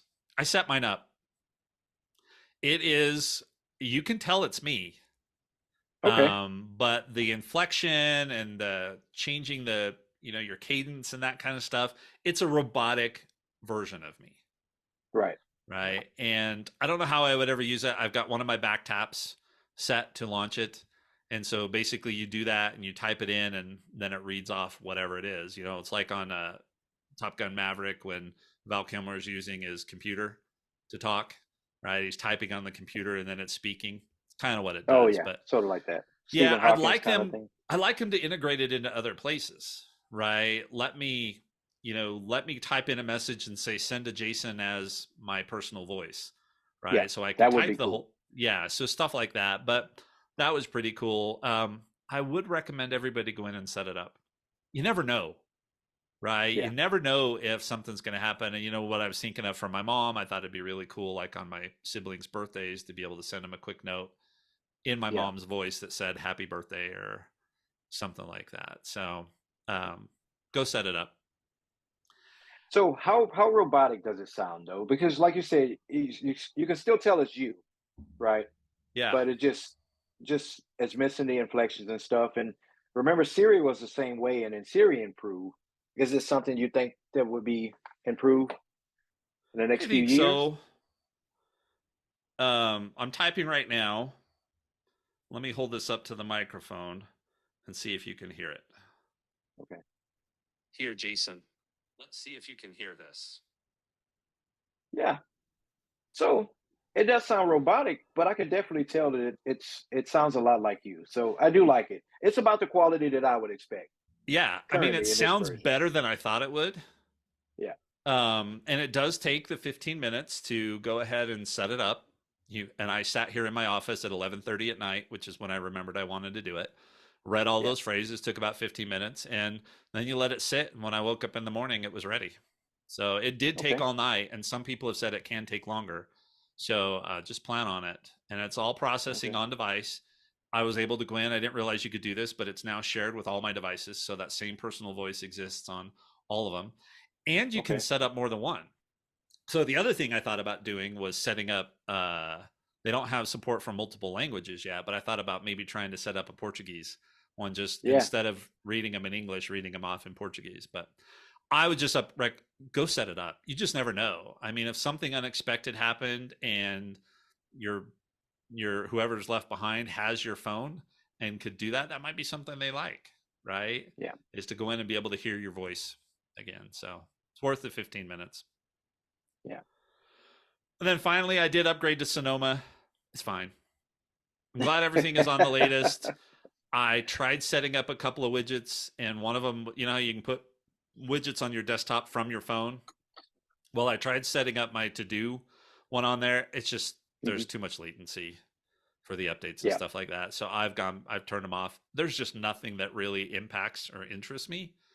The messaging stuff is fine. The extra, all that kind of stuff, fine. Yeah. But I'm not using any of it. It's stable. Nothing broke. There you go. Upgrade. Yeah. It's nice to be on the latest. All right, Jason, I think that's it. Anything else you can think of for today? No, no, that was all. Like you said, we ran a little long, but I think we talked through the blog pretty good. I think it was a really good read. It was a little long. You mentioned in a couple of in a couple of points that this was a little it was going to be a longer one. That um, you really had a lot of things to cover in the blog. But other than that, I like it, and I look forward to contributing and seeing more from the blog. Yep. Yeah, Jason will get some articles in there. So, as wrap up, don't forget, check out the YouTube channel, check out the homepage. I think we'll probably have to get the blog on its own domain at some point and not have it connected to Mhm. my company stuff. But, it's all stuff we'll work on. Let us know what you'd like to see. Use the feedback form, send us a note, any of those kinds of things. Put a comment on the videos or, on the blog. I think I've got comments turned on the blog. Maybe not. I can't remember. But anyway, let us know because we've got we're putting in time and effort into the stuff. We want to make sure it's what you guys want. So don't come back and tell us, hey, you need higher quality audio and video. We know um, someday, We right? know. So, all right, but that's it. Jason, did you come up with a cool podcast closing while you were on your cruise? Well, I didn't see anyone on the beach, so I'll just see you guys on dry land. Boring old dry land. All right. Thanks, everyone. Hey, see you next week. Well, thanks for sticking around, everyone. Here's the post show. Now, we're going to get a little geeky, and I'm going to go on a little bit of a rant. Jason, I think, will laugh about this, but I want to talk about WatchOS 10 and one little thing that happened there. Talk about accessing USB-C drives. And then Yeah. let's talk about batteries, because there's been this ramp up on, and I don't know why, but there's been this ramp up on people testing what's the best way to charge and things about heat in the phone and heat in the bricks. And then I want to talk about battery management a little bit too. So Jason and I have definite opinions on battery, which is one of the reasons why we both have the Ultra. It's all about the battery.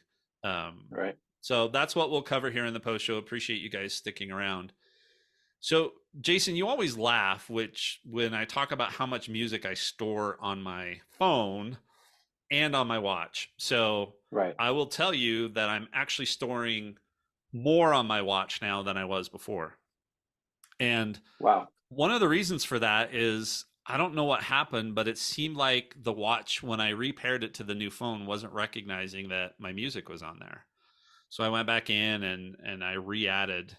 It didn't sync all of the playlists that I re-added, so it makes me think that they were on there. They just hadn't been indexed or something like that. Hmm. Um, but then I added more just to see if I could. So instead of 9, I'm up to almost 12 gigabytes of music on my watch. Wow. And for the average person out there, I mean, 5 gigs is enough music to get you through any Yeah. workout, any a couple of workouts during the week. So Yeah. that is a lot. Well, but and just again, for those of you that haven't listened before, the reason I do this is because I go ride and I go camping and I do these other things where cell phone Yeah. signal may not exist or it's really spotty. And so I don't want to have to worry about it. And I do take my watch, I have cellular on it, but cellular on the watch is not a great connection to start with. It's not worth a whole Mhm. lot, which is why I'm glad it's super cheap. But um, I want to have my music on there so that if I'm on a 2 hour bike ride in the middle of a mountain, I can listen to whatever I want to listen to. Same thing goes for my Right. podcast. So I do sync Overcast onto my watch so that the stuff is physically on the watch. So Right. Which is really convenient. yeah. So I know I'm in the minority here, vast minority here, but yesterday I was out on in the hammock and you'd think I was actually working on my MacBook. I had my iPad sitting there, my iPhone sitting there, and I still wanted the music to play off my watch, Yeah. not to have my watch control the phone. And the reason for that is if I get up, I leave everything there, right? And I Right. walk inside and I may come clear back to the back corner of the house or I may go out to check the mail or whatever the case may be. And I don't want the staticky or to drop the connection. And my watch is Right. sitting on my wrist, right? So I went in and I hit play on the music and it was playing on my phone Yeah. through my AirPods that were connected to my watch, but it's playing off of the phone. And no matter what I did, I couldn't get it to play the music directly from my phone or from my watch. From the watch. So Right. yeah, so I go in and that's when I noticed that okay, it's saying my playlists aren't on there. So that makes total sense, right? That it's not going to do it if I'm don't have any music loaded on there. Hmm. So I go in and I add those and I did that and then I decided, you know what? I'm going to disconnect my watch from my phone. Not the permanent disconnect, but I'm just going to turn off Bluetooth, right? Right. Easiest So, way. Quick and yep. easy. So I turn off Bluetooth, I go to a playlist that I know is on the watch, and I hit play, and I hear the music starting to come from my phone. Because the phone's not connected to my AirPods anymore. right? Right. The AirPods are connected to my watch, but there's no Bluetooth turned on my phone, and the music's coming out of the phone's speakers itself. I assumed, apparently falsely so, that when you disconnected, there was no way your watch was going to be talking to your phone. And then I went, Right. oh, continuity via Wi Fi. Right. Right. Right. So they're both sitting on the same Wi Fi network. But then that got me even more frustrated. One, I think that's a bad choice. Um, but two, I was like, why? Right? Why is this working this way? Why can't I get the music to play on there? Now, it used to be obvious, right? You used to have a section that said on watch. And so that's how you would go in, and you could go in and you could play this stuff. And Wait. so So that's still not there. I guess that I is hadn't not listened to there. music. So on music, you have Wow. listen now, radio, library, and search. And if you go into library, it's going to say, the same thing it does on your phone. It's going to show playlists. It's going to show all of that kind of stuff, but it's all of your playlists. It isn't just the stuff that is downloaded onto your phone. Hmm. I guess So, I need to get my music loaded back and test that out. so what I had to do is I had to hit the three dots. So when you're on the music screen, when you're trying to choose some music, there's three dots, and then you press those, and it takes you to the now playing screen, and it's got the little, the AirPlay icon, the circles with the triangle at the bottom. Right. So I had to go into that, and I had to, how you can do like control other speakers and TV, you can do that on your phone. I had to go into Yes. that, and I had to do control other speakers and TV and choose my watch. Wow, that is pretty complicated. And now, if I go in to the music app and I go into that, it's defaulted to the check mark is by Apple Watch. But why did I have to do that in the first place? Is it because my music disappeared? I don't know. I think it was still on there. It just hadn't indexed it. So I do a Google search on this.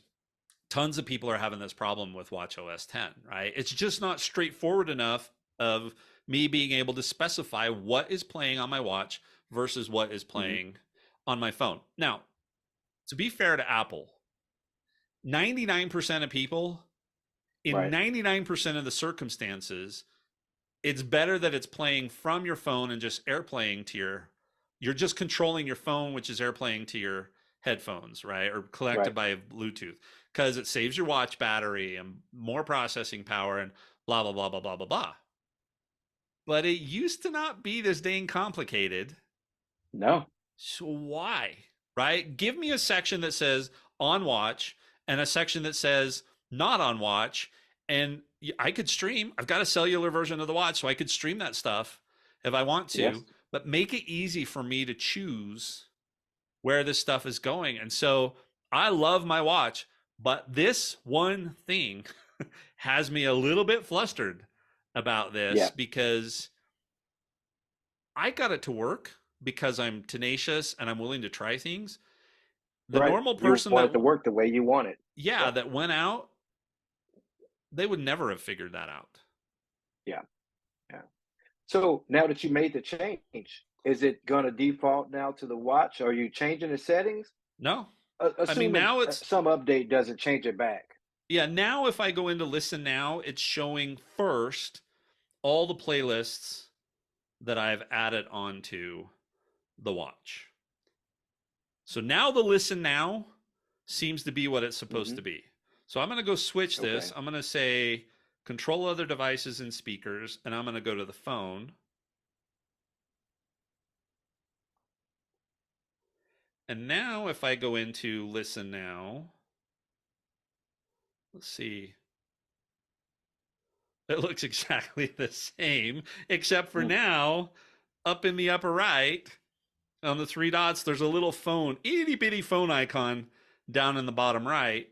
Now I can see now that there's a little arrow that says this playlist has been downloaded on the watch, which is a good improvement there. But now I'm going to have to go back in, hit those three dots, hit the three dots. I'm going to have to go to hit the three dots. I'm going to have to go back and I'm going to have to go into control other speakers and TVs, choose my Apple Watch. Now it's defaulted back to my Apple Watch. Who would have known that you needed to go do so? It looks like it'll at least stay Right. there.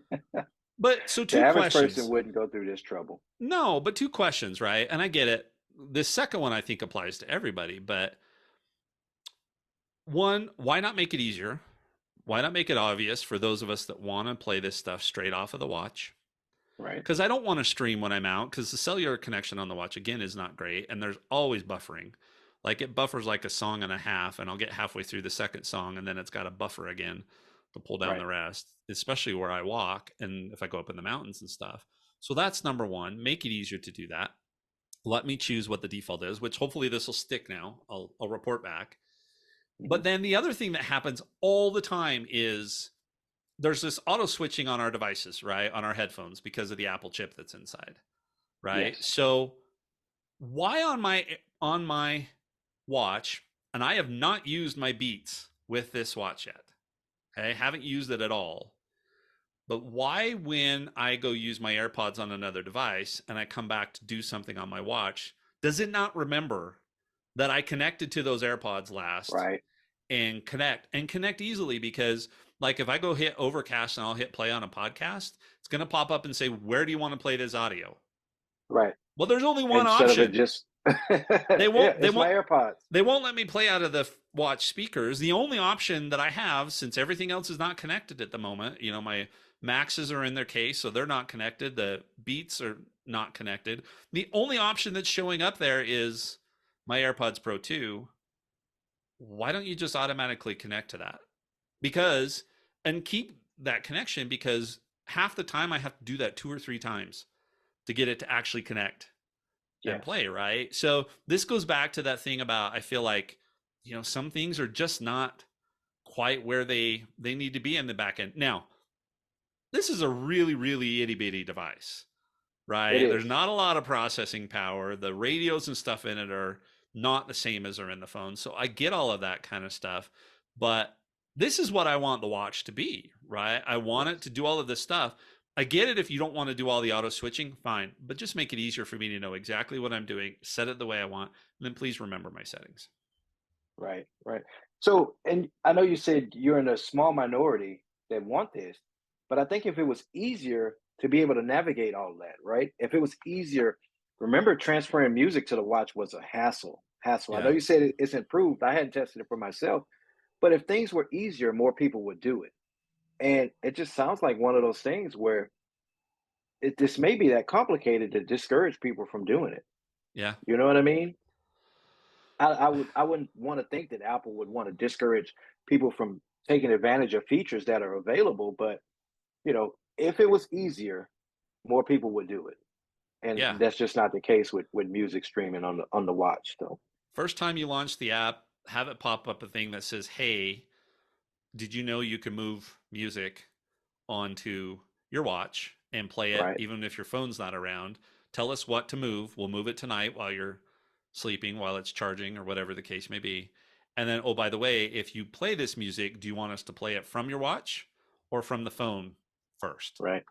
And And do you only own one pair of AirPods? Okay, we'll only stream to those. We'll always look for those AirPods and only stream to those. yeah, And yeah, it's yeah, yep. that's a pretty weird situation. I had frustrations like that in the past, but yeah, that sounds like they just made it extra complicated for no reason. Yeah, I didn't appreciate it.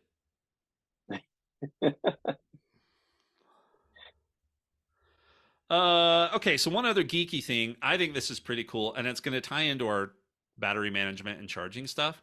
But these USB-C ports on the new phones are standard USB-C.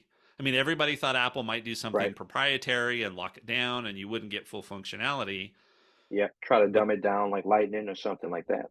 but that is not the case. Now, if you use the out-of-the-box cable, it's super slow. If you want to do high-speed data transfer, you're going to need to buy a much more expensive cable. You'll need Thunderbolt 3.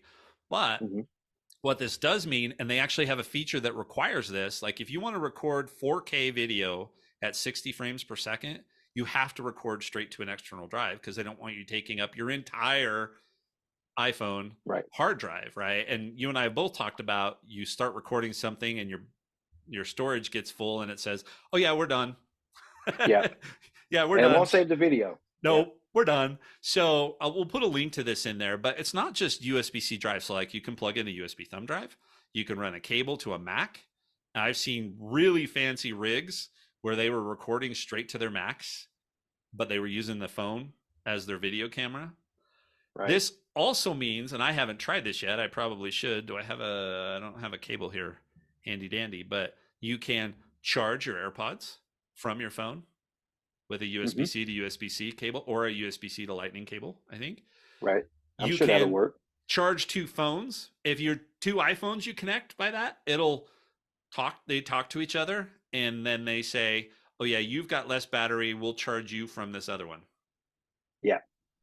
Which is super duper cool. So anyway, that's kind of geeky. For those that are out there, I'll probably buy a USB-C flash drive at some point to do this. Maybe when I go on like one of my bike rides or something, I'll take a USB-C drive and record it 4K, 60 Yeah. FPS. 60 frames. Yeah. Yeah, yeah, just to see how that goes. But I thought it's pretty cool. I mean, it's I think so standard too. stuff. So, a pretty last minute decision last week before we got on the ship. Actually, it was so last minute that I spent the later part of the night transferring movies and some TV shows to my iPad. Because remember, originally I wasn't going to take it because I don't do any work at all when I'm on the ship. So I'm like, I'm not taking my iPad. But my son wanted to watch Spider Man and a few other the movies, so I take my iPad so I can plug it via HDMI to USB C to the TV. So I'm wondering if you can try that on your phone, if you will be able to store movies on your phone, if you can, connect it directly to your TV and see, because again, it was kind of a hassle. Not really a hassle. I mean, we're talking taking a, pound and a half device that's super thin on with a bunch of movies on it. And I used my hub and I connected it to the TV and it worked perfectly. It worked fine. So I'm wondering, it should work the same on the iPhone. I mean, you could already do that with the Lightning, as long as you got like a Lightning to HDMI Right, or which something no like one that. has. You could. I have two. Um, You have to. they're in my bag, but yeah, they've already started connecting um, their phones to external displays.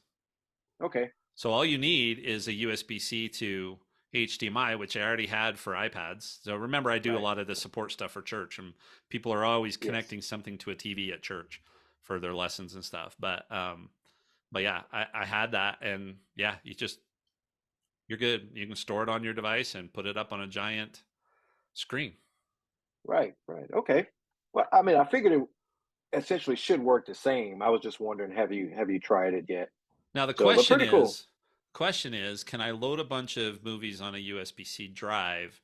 And is there an app Right. like Plex, maybe, that would allow me Right. to play them directly from the USB drive? Because then I could have a 1 terabyte, USB-C hard drive with every video or every movie and all of my music or Right. whatever the case may be, and then just have an app that allows me to play it straight from the phone. I would think the Files app would probably recognize that drive I think so. I and think it play it. will, and I believe VLC would too. Yeah. The VLC app should allow you, which is what I use. It Yep. should allow you to do that too. All right, let's talk battery management. Right. So, So Jason, how much do you worry about the battery on your Ultra? not at all.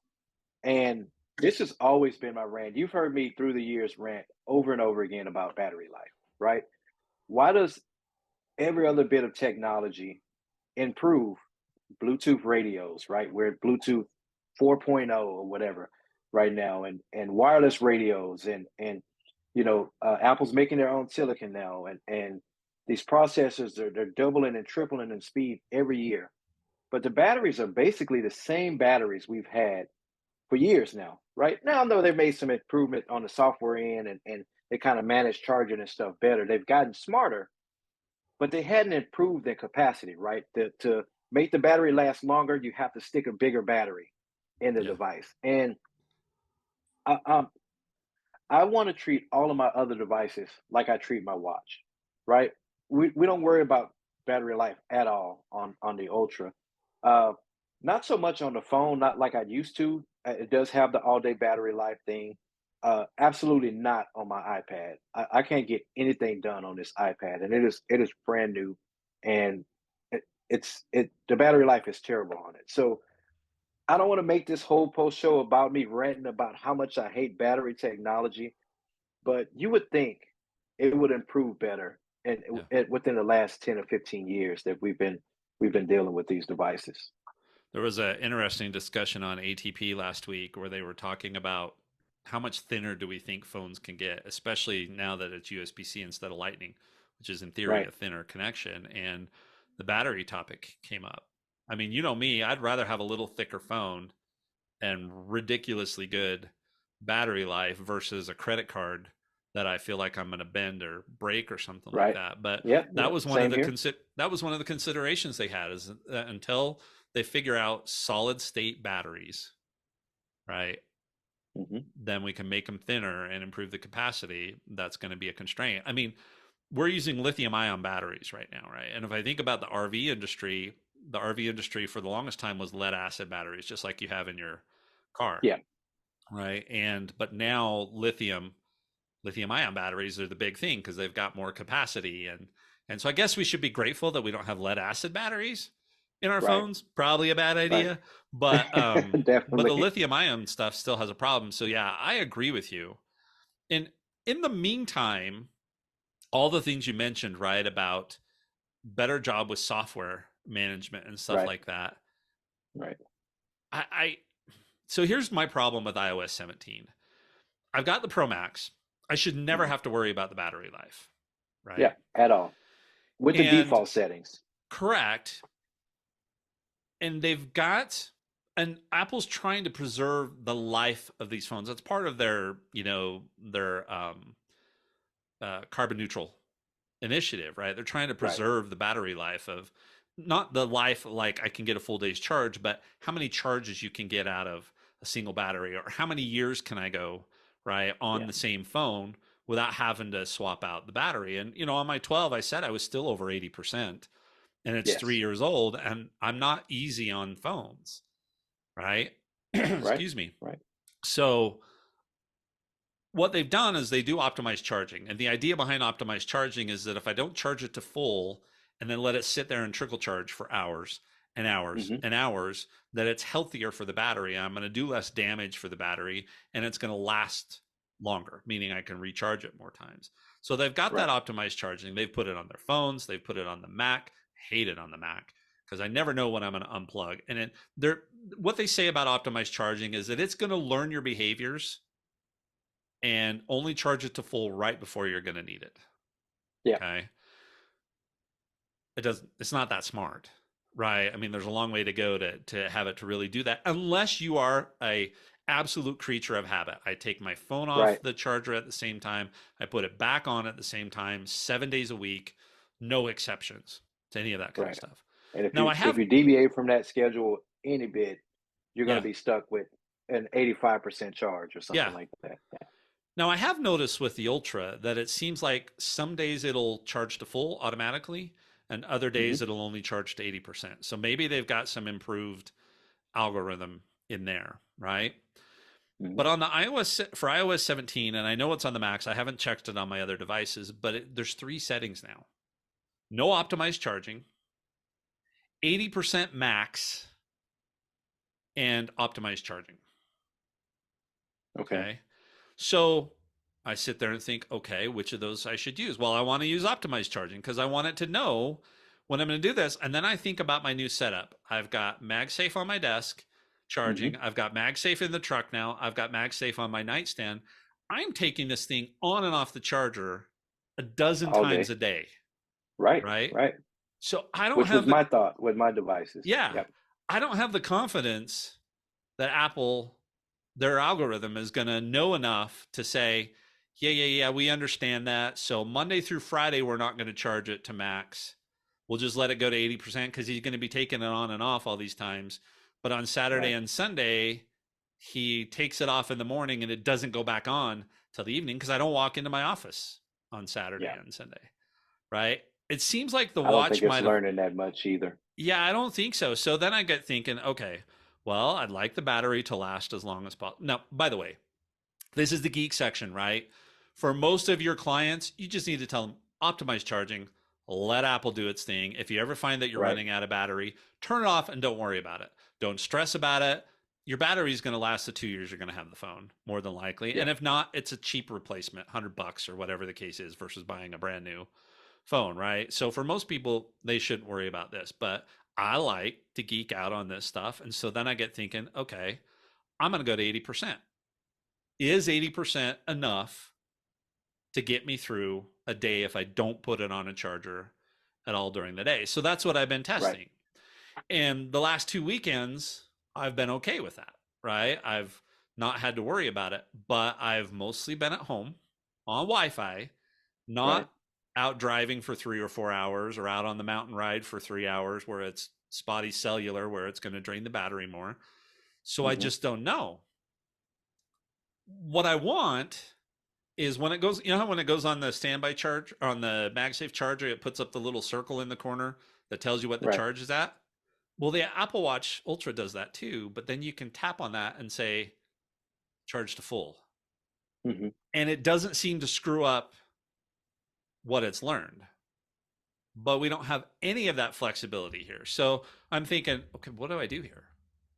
Am I going to go in every Saturday or every Friday night and change it from 80% to, no to no optimization Right. just so I have a full battery on the weekends? So this is not a major problem for most people. And you might laugh about this, It's but not. they're just making me think way too much about this. Right. Right. And that's way too much trouble. And like you said, this is a first world problem having to say, oh, I need this extra 10% for the weekend. But having to, or 20%, right, to charge it to 100%, way too much manual adjustment to be able to achieve that, right? Instead of having the software do it for you, right? And I don't believe that any of these devices are learning that much detail about you, right? Like you said, it's not learning. Well, Monday he's doing this, Saturday he's doing this, Sunday, he's not going to the office, so we're missing an extra charge. I don't believe it's that detailed, right? I think it just picks up a general, like, you know, he goes to bed between 7 and 9 o'clock, somewhere in between this time. So we know we have, well, the system has this many hours to charge before he rises in the morning. So you're right. Having to do those manual adjustments, I don't think that's something you would want to get into. So have you had any problem making that 80% last No, but like I so said, I far? haven't I haven't I haven't been out and about yet. So next weekend, not this coming one, but the one after is probably we'll be down for my dad's memorial service.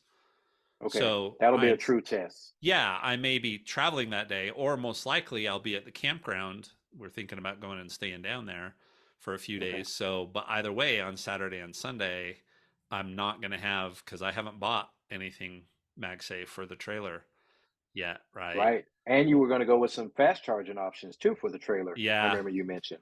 yeah, and that's a side note, but I've been researching that Anchor Cube, but I've seen a lot of people have issues with charging their AirPods on that thing, similar to what you and I are Okay. talking about. But in their case, they're actually having it discharge their AirPods while it's on the, Wow. yeah, That's which definitely not good. is weird. So anyway, I got to do more research there. I'm not going to buy it now because I don't have that many trips between now and the end of the year, maybe one Yeah. or two. But but I'm not going to be plugging it in, right? And so it's going to have to last me, and I'm going to be on cellular because I do not connect to campground Wi-Fi, right? I just do Yeah. not. So it's going to be on cellular. So that'll be a good test. I haven't had those issues. So do I leave it at 80%? But you and I both know that the one time I really need the extra is the one time I'll have drained it and I'll be Right. stuck on a mountain somewhere.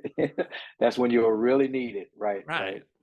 I just shouldn't have to think about it this much. And I applaud the efforts to help us be carbon neutral and to want to optimize this stuff. And you had this experience with the Genius Bar before you left, right? Where they were talking Right. about, well, we don't do certain things now because it adds to the landfill and some of those kinds of things. And I applaud all Yeah. of that, but make this better for me. Right. Let me turn it on 80%, but give me, like with the watch, that real easy way to tap it and say, nope, charge to full, because I kind of have an idea, like when I set it on to get in the shower at night or, whatever, I'm going to set it on for an Hmm. hour or so. And I kind of know what I'm doing the next day for a workout. Am I going Right. for 2 hours without my phone, which means I need every scrap of battery that I can get? Or am I going to be taking my phone with me? Or am I not working out the next day? And so I can do that. I don't mind Yeah. that simple interaction, but they don't have it on the phone. Right. Right. Yeah. I guess if it was as simple as being able to just to tap a couple of buttons and say, "Hey, go ahead and give me that extra 20," um, it'll be fine. But yeah, having to actually go in and adjust settings just to achieve that, Yeah. yeah, sounds like a bit of a hassle. So yeah, And it, I think you and I both still have our same frustrations with battery life. It's just why hasn't that improved yeah. like everything else? You know, they talk about how thin can they make phone, where everything around the battery is 10 times as thin as it was 10 years ago, then why is the battery still the same size, Yeah. you know? Yep. Well, and then so the other thing we've seen, just a couple more minutes here, is I don't know why, and you probably haven't seen a bunch of these, but even like Brandon Butch, he got quoted in one of the big publications for the video that he did. But I've seen a whole bunch of these where people are testing the charging, right? How fast does a 5 watt, 20 watt, 35 watt, and a MagSafe Mhm. connection really charge these devices? But then on top of that, they're also testing what kind of heat builds up. Heat is bad for batteries, right? Heat's bad Yes. for electricity in general. Every electronics, yep, Yeah. heat is bad.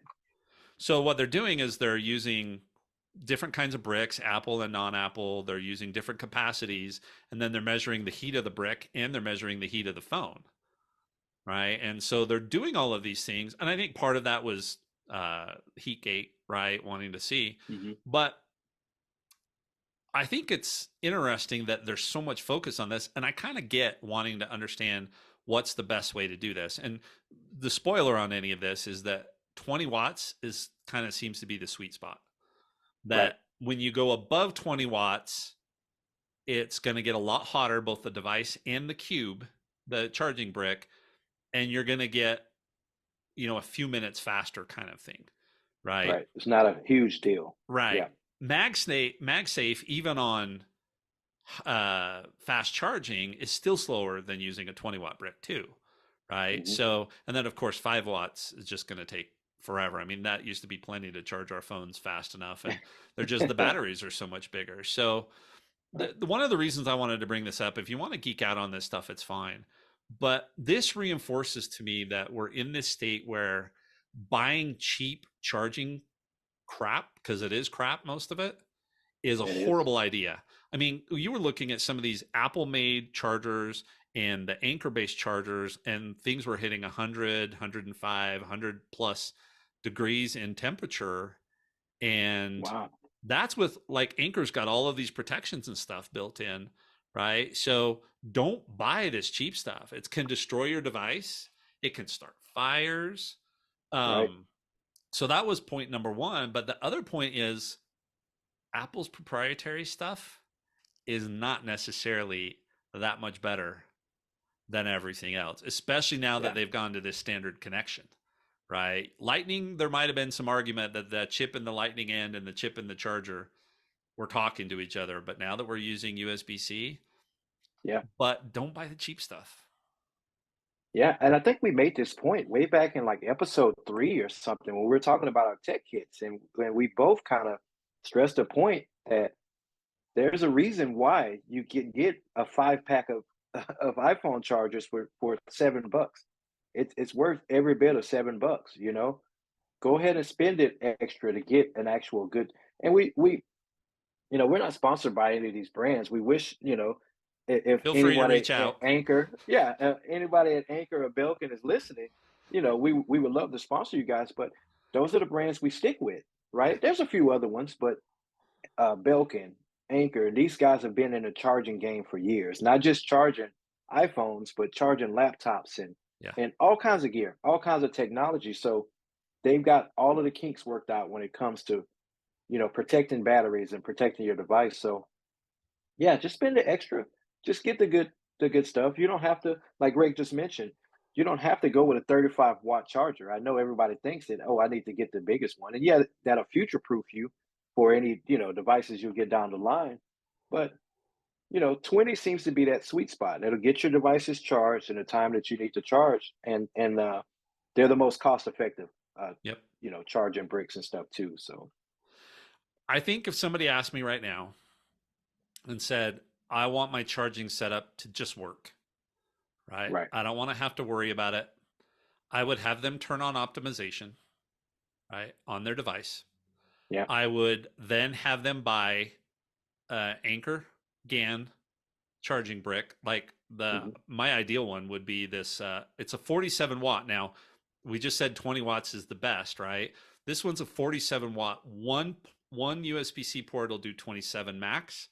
The other hmm USB-C port does 20 max, right? So I'm not going much above that. And the right, reason I've got the one that's 27 is because that would allow me to charge both my phone and my AirPods on the stand right, at the same right, time, right? Where the 20 might not be quite enough in theory, right? And then the 21 is what's running my HomePod, which is what Apple recommends that your HomePod minis be plugged into. So, but I would buy either a single port 20 watt or something hmm like this. Put MacBook aside. If you want MacBook, you got to go up. And yeah, Anchor's got plenty of bricks for that too. I would then have Anchor USB cables, whatever ends you need to whatever end you need, right? If you need hmm USB A, if you need Lightning, even, that's what I would do. And that's the setup that I would suggest that people have. Now, you want to go right, MagSafe? I definitely would recommend going MagSafe. And even with a little bit of struggle on the Qi charging portion of these, I would do that. If you don't have AirPods, you don't have anything else you want to wirelessly charge, yeah, get the single stand Anchor charger that all it is the MagSafe or the Belkin one or another brand like that. It'll be right, great. and it'll be a But lot cheaper. yeah. I mean, that's why I didn't go with fast charging. More than doubles Yeah, this. And I got thinking, well, maybe if it was MagSafe certified, it wouldn't have some of these issues, but it's not the MagSafe that's having the problem. I have had one time on my nightstand one where it was starting to charge the phone and detected foreign stuff. I hmm must have had dust or, dirt or something from when I was outside on the back of the phone that I needed to clean off because then it worked right, fine. But it's the Qi charging part that's recognizing this stuff. So I just, after seeing these videos and seeing how hot some of these really quality things get, don't mess around. I do yeah, not mess around, yeah, and don't buy Apples because that 47-watt dual port charger was not that expensive. And Anchor's cables, you can buy like two for braided, 6 foot, not 3 foot, hmm braided, last forever cables for $10. yeah, yeah. So I agree. Um, Leaving the battery optimization on for the average user. I would say go MagSafe too. If your phone would allow it, I think that's the way of the future. I know it doesn't charge as fast as some of the direct connections, but Which, by the way, is better for your MagSafe, battery. Slower the right, charging, the better for your battery. right, Part of it is that heat buildup, right? yeah, and more convenient too, right? We want to make everything as easy as possible for all our clients, right?